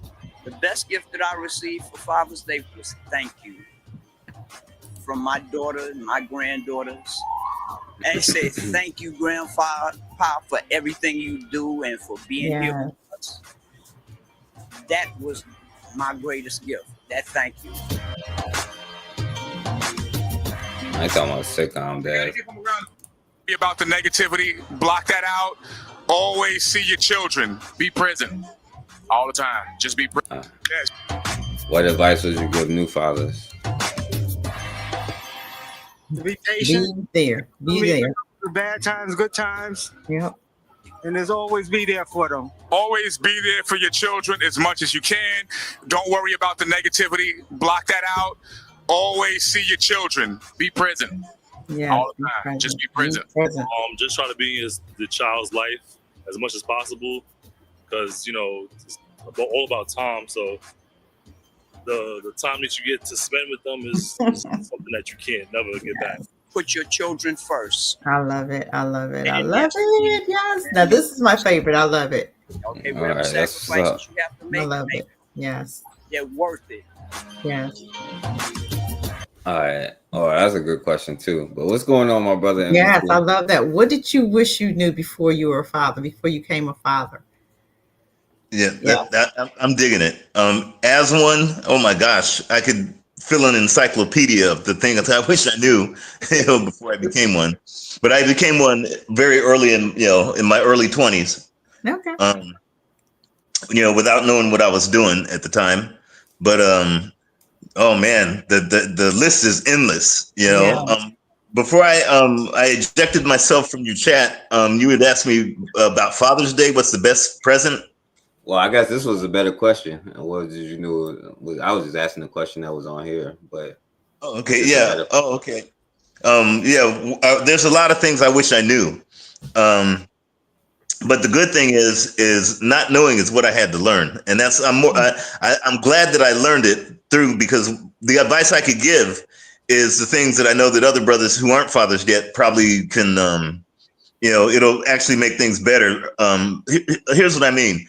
Like my dad, he was early in our life. My dad was there, okay, and I had left. The family split up when I was I think I was like 9 or 10 years old. And so for a greater part, he was not physically there, for a while. But he and I became, I'd say, in probably the last 35 years of his life, he and I became the best friends ever. Two pizzas in a pod. I beat up on him in terms of psychologically. I'd call him a coward. Just to get on his nerves. But then in the meantime, it would inspire him because he was living through me. He was living, he saw the work of his creation, even though he wasn't there for a while. He wasn't there for quite some time.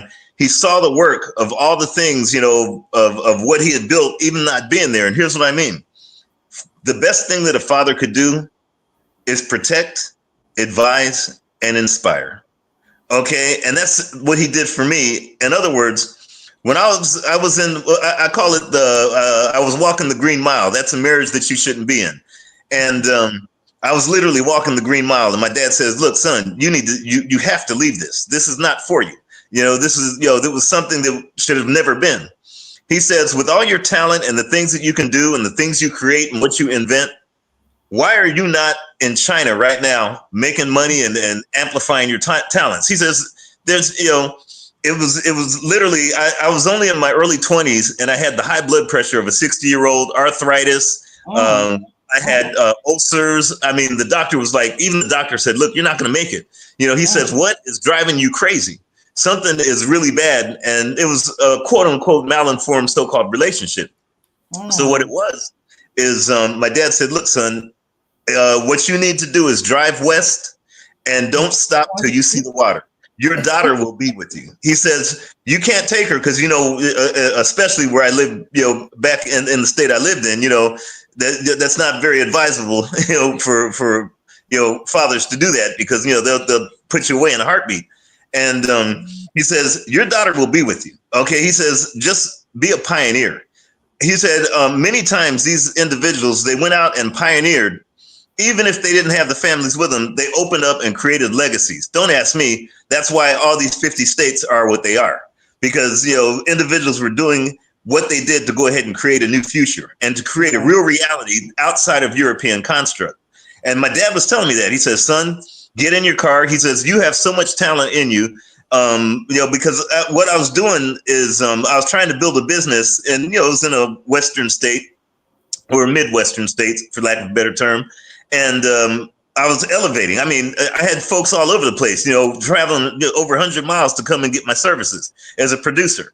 And, I was an engineer. I played a lot of instruments, engineering and producing. And I'd had folks, driving 200 and 300 miles just to get my service. 200 and 300 miles to get my services, just because they said, "Hey, this dude is on the rise." My dad says, "Look, you're dying." He says, and this is what I mean by advise, inspire, and protect. Every time that I talked to him, I was able to, it was almost as if I was 10 feet tall. Even though he wasn't in our life during my teenage years and stuff like that. Well, after that, even when I talked to him, he's always been there. Even if he wasn't there physically, he's always been there. And that's the most important thing. He would advise me like there's no tomorrow. I mean, the advice that I got, even though there's many times I didn't want to listen, it just, after I got off the phone with him, I felt like I could go ahead and conquer the world. He protected us. And I told folks the story of when I was 8 years old, and I did it on the other channel. And literally, I've never seen that much blood. A guy tried to mug my brother. I was 8 years old. My dad lined all of us children, 6 of us, and he had us get out of dinner. And he lined us up and had us sit there on the floor, kind of close to the fireplace. And what had happened is we knew he had left, but we didn't know where he went. When he came through the door, he busted through the door, and all of a sudden, we've never seen this guy's face before, but it was all bloody. Dude was mangled, and and all of a sudden, right after him, my dad comes in, and my dad said, "Look, I'm gonna show you guys something about how to be, how to have a family." He says to my sisters, I have 2 sisters, and I had 3 brothers at the time. I still have, as far as I know. But he said, I'm gonna teach you guys how to. He said, sons, I'm gonna teach you how to be men. He said, girls, I'm gonna teach you how to marry men. And he said, because this is what you need to do if you're gonna ever have a family. And this dude was on the floor bleeding on our living room floor. My dad explained that this guy tried to mug my older brother. My older brother was 12. The guy that was like, he was in his mid 20s, maybe late 20s, college student on codeine and drugs or whatever. And this is back in Philly, back in the 60s. And what had happened, my dad went ahead and says, watch this. He put his keys and his wallet on the mantle where the fireplace was. And he told my mom, stand right next to the keys and the wallet. Then I saw him kick the dude. Like I said, I've never seen that much blood ever, even as an adult. All I remember was the dude getting smashed. I mean, he was getting like just beaten. This thing lasted for like 45 minutes. My dad was doing this. And what he did is he would stand there and he told the dude, he says, you're so brave to go ahead and harm my family. You have two choices. You could either take my keys, my wallet, and my wife, you kill me and take my family, or if you don't do it, I'm gonna kill you and I'm gonna beat you to a pulp. And so the guy didn't know what to do. So he would hesitate. So my dad would kick him again, smashed him upside the head with this heavy thing. Like I said, I was literally looking at gray matter in this guy's brain. And I'm sitting here like a kid going, my gosh. And so my dad says, I told you to go ahead and do this. So the dude bleeding would stand up. He would go kind of toward the keys and my mom and the wallet. And then my dad he busted his arm. All I remember was just seeing, it was like a horror movie or something.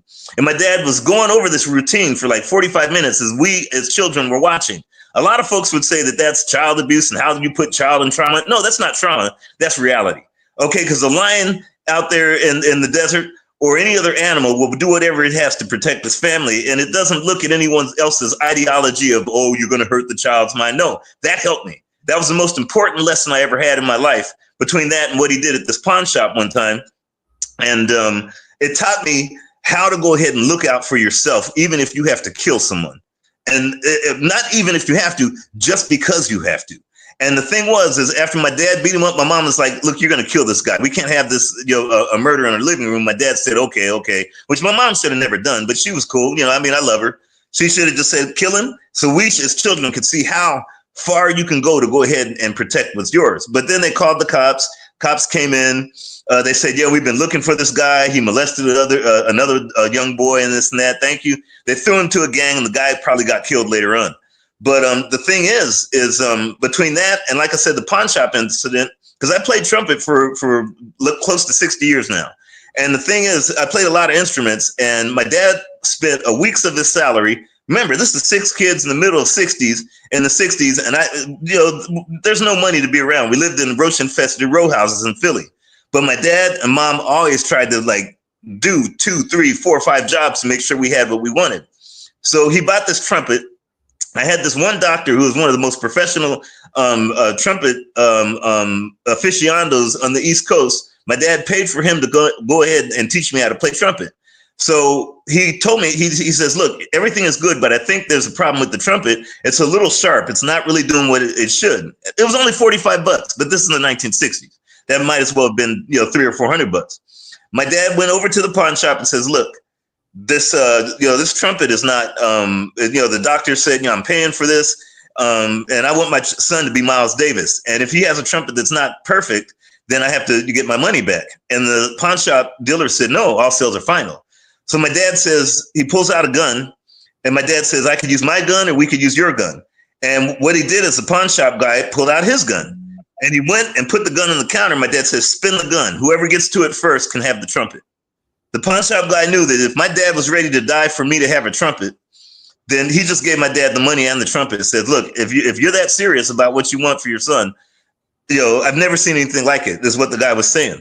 The thing, like I said, advise, protect, okay, and inspire. My dad inspired me to go to the West Coast. And when I got to the West Coast, I was living in my van, showering at a Wendy's and a Denny's anytime if I made $50 a week, it was the best thing I ever had. This is like in 1991. I was making $50 a week. My dad says, son, you're doing what you're supposed to do. Since the day I taught you trumpet and damn near, lost his life doing, he says, you're doing what you've always wanted to do. He inspired me to get out there and to be a pioneer. Well, within 2 years, I started making like 500 a week.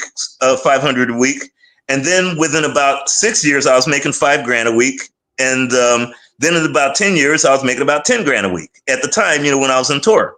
And so the thing is had I not been inspired, had I not been protected, and had I not been advised, I'd still have those ulcers, high blood pressure. I'd probably be dead by now. And that's the biggest thing that a father could do, even if he's not there.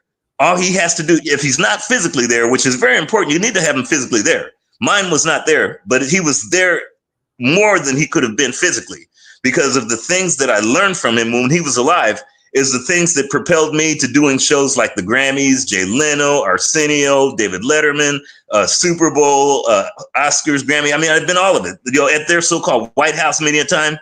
Had my dad been physically there, I'm sure it would have probably happened faster, but he was there whether he knew it or not. And I wouldn't I was telling this guy yesterday, I said, I wouldn't change the last 40 years for the world. From when I was, when I got an In-N-Out burger for $2 and that's what I was able to eat for like 3 days. That was all I had. Or I was sleeping in my van on the beach trying to drive, 12 hours a day trying to get work. I said, I would never trade that. For the last at least 34 years, I wouldn't trade that for the world, because that was what my dad had taught me. So that's the most important thing that a dad could ever do: inspire, advise, and protect. Hopefully that loquaciousness will help you there, Brother Forecast. No, I mean, definitely. I could definitely appreciate the story, and hopefully, it illustrates like the importance of the male figure, masculinity, and not only dealing with women and relationships and how to pick women, how to deal with women, but how to stand, as they say, stand on your own, like stand on what you're saying, on who you are, and being okay with that, and giving you that, like, you don't need validation to be, you are a man, and you don't have to seek validation from somebody else to say it's okay to chase your dreams or to try something or to do something. And that mentality is supposed to be instilled into you as a child, but a lot of times it's not, so we blame each other, Cassidra, you want to say something? No. Yeah, and before we get off too, MD2, because I didn't mean to sidetrack you. I don't know if it was another reason you wanted to come on here too. So definitely you wanted to say something else when you jumped on?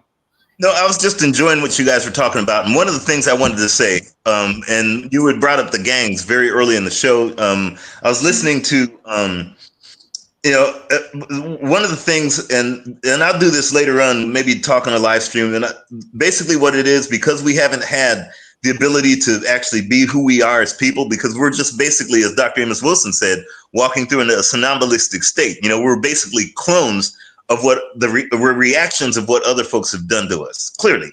Otherwise, conversations like this would be, they would be slim, if not none. The thing is, when we talked about gangs, is they were unfortunately, they're blissfully unaware soldiers of someone else, kind of like what you would see in that movie, Tales from the Hood. A proper gang, had we as a community, and maybe we can one day, that should be motivation, properly motivated, equipped, and trained, there would be no need, there wouldn't have been a so-called crack era. When I say properly trained, they were clearly not trained to kill what, their enemy, the perception of the enemy that they had as themselves, but not the one who created the scenario they were in. Properly motivated. They were motivated by celebrity status, shall we say hip hop, motivated by the trinkets and the toys that other men manufacture, like jewelry and cars and houses. They were, they were definitely not motivated. If a properly trained, motivated, and equipped, well, they were not equipped because we don't make our own weapons. Okay, Smith and Wesson or AK, AKs are made by someone else. So if our solutions are right in front of us, Brother Forecast, Sister Cassidra, the solutions are right there. A lot of times folks ask for solutions. Those that ask for solutions don't want any. Okay, because clearly if you know something's wrong, you're going to make it right. You make your own solution. The easiest thing that I always ask this question is what are you going to do about it?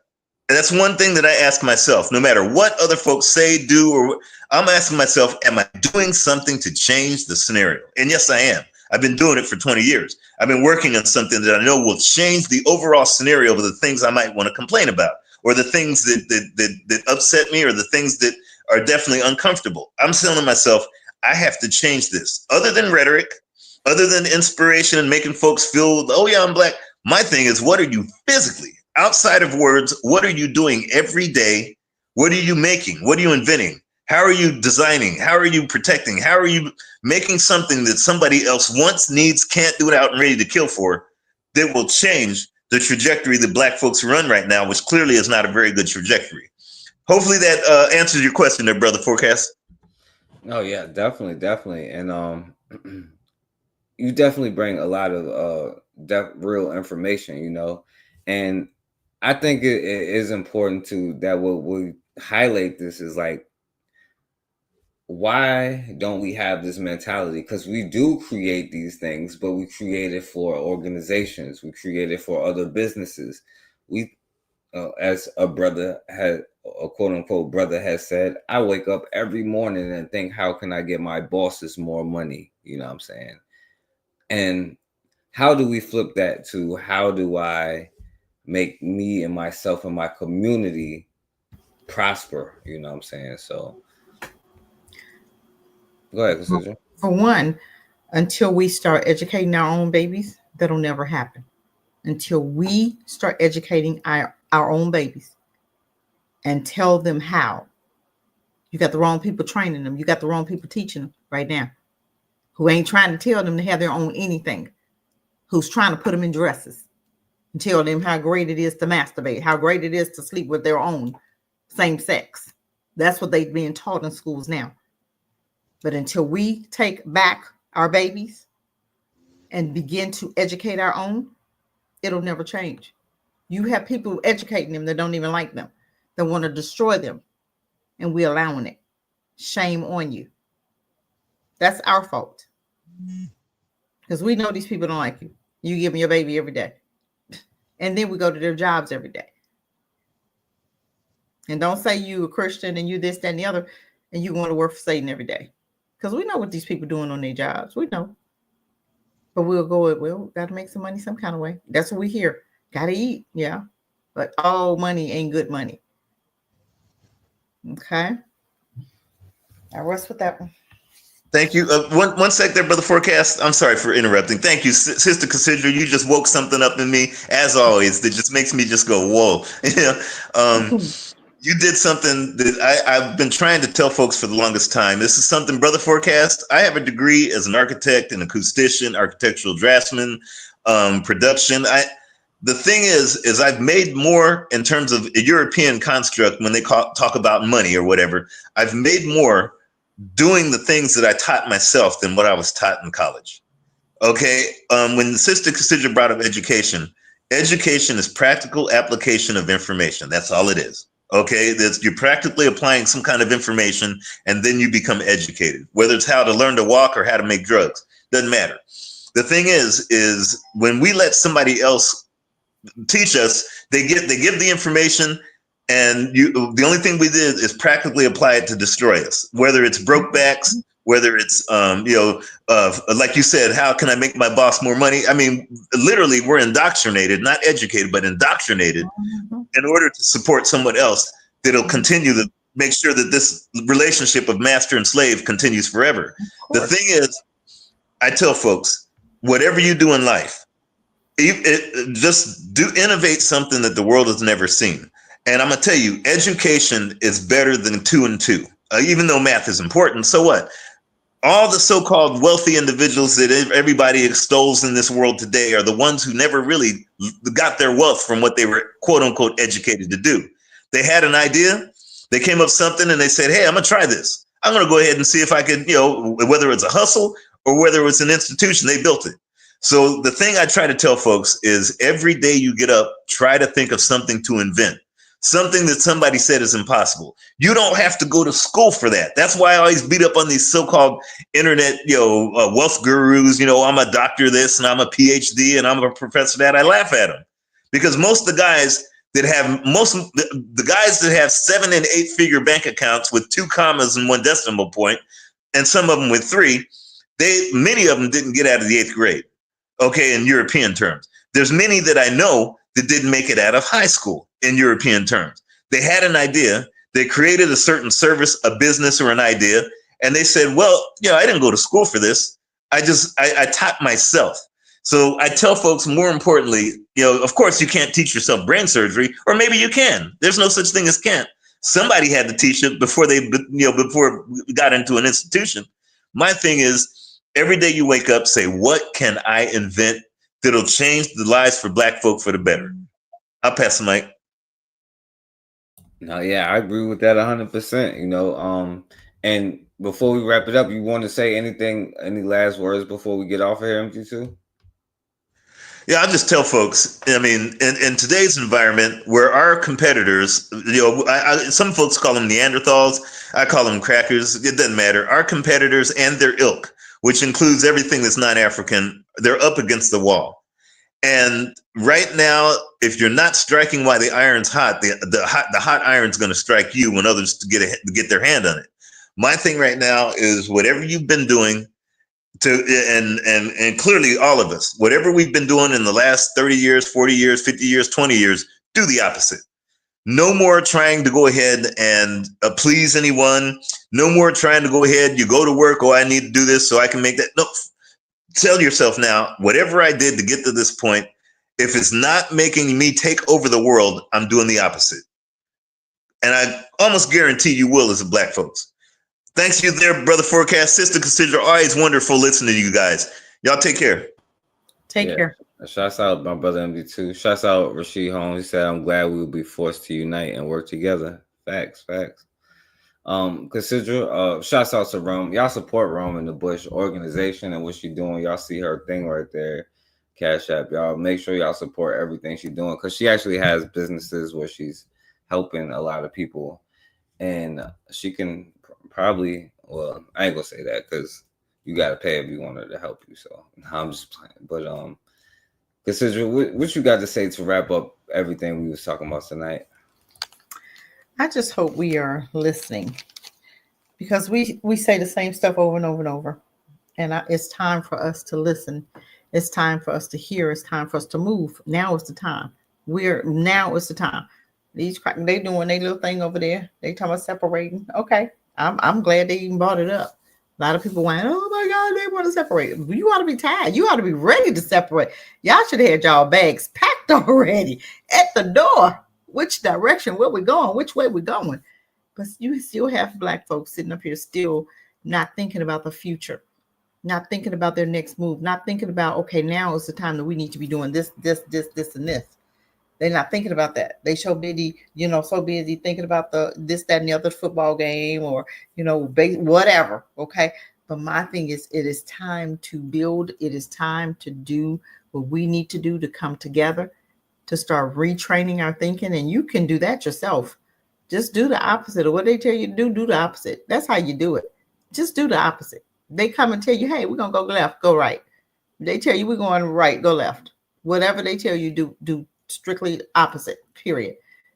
But we have to start thinking about us. We have to start thinking about our children, our future generation. We have to start thinking, just like I told you about that young woman who was making pilots out of her sons. Okay, what are you doing with your grandchildren? What are you doing? What's your next move? What's going to be your legacy when you close your eyes? What are your kids or your grandkids going to say about you? Was you motivating? Was you an OG to just, sat up there and did nothing and kept voting Democrat and did nothing else with your life, and then argue with somebody who saw the need to do something different because you didn't want to get out of your old rut? You still want to march. You still want to do the same stuff that you was doing in 1960 that didn't work then. It ain't working now, but you still want to continue doing it because you felt comfortable. Let's do something else. Let's pull the gifts out of our children. Let's start recognizing those gifts and pointing them into that direction. Let's start investing in our kids. Let's start motivating them. Let's stop thinking that everything white is right. Let's stop thinking that, oh man, I'm going to put my child in this all white school over here because they get a better education. No, they get traumatized and abused. When are we going to see that? It's time to do something different, family. Whether you know it or not, we are at 911-111111 right now. And I rest with that. No, facts. And Rasheed says facts, queen. So shouts out to Rasheed Holmes in the building. Appreciate you. Shouts out to Icon Fire. Shouts out to Matron. I don't know. I think she's gonna be live tomorrow at like 7:00 East Coast time. So y'all subscribe to her and just get the thing, because she's reading Amos Wilson right now, but all of her readings be official, is on point. So y'all subscribe to Matron channel.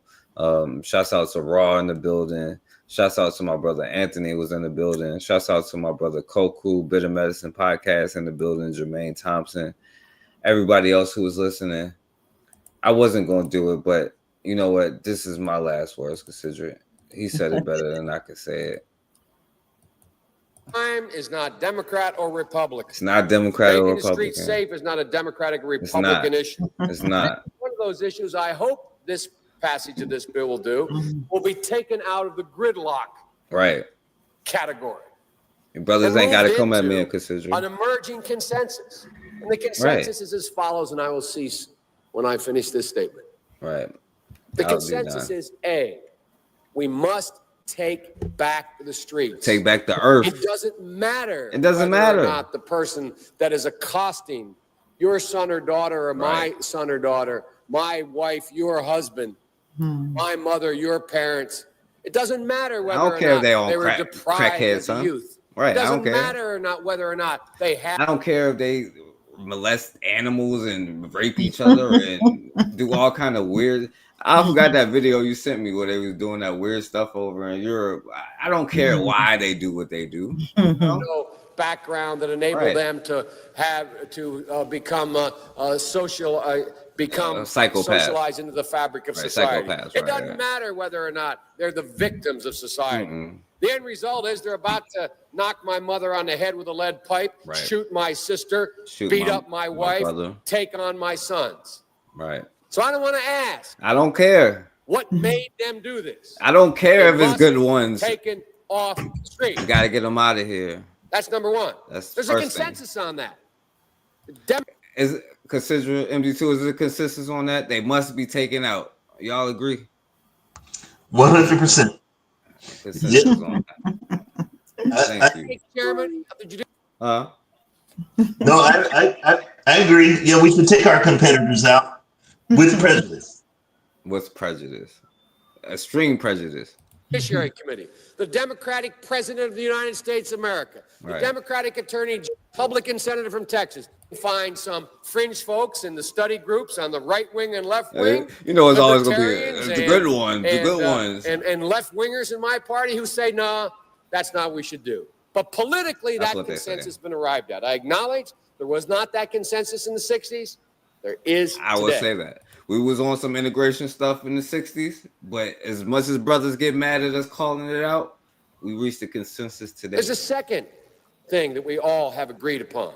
What's that? And that is, unless we do something about that cadre of young people, tens of thousands, millions of them, born out of wedlock, without parents, without supervision, without any structure, without any conscience developing. Psychopaths without. Do you hear this? I can't say it better than myself. Because they literally, I yield myself 3 more minutes. I'm not gonna say 3 because minutes, they but literally just a minute. Have not been socialized. They literally have not had an opportunity. We should focus on them now. And this is the man we put in office. Liberal instinct for love, brother, and humanity. Although I think that's a it sounds good. It's good to white people. That sounds good. But for simple, pragmatic reasons. If it's not pragmatic though, they will, or a portion of them will, become the predators 15 years from now. All of them will become. Do you hear this? All of them will become the. And Khalid Muhammad said, "Why the babies? Why the babies? Woo! That's why the babies. That's why the babies right there." Can you guys imagine if we had used the same doctrine before Dylan Roof walked into a church to kill 9 black folks?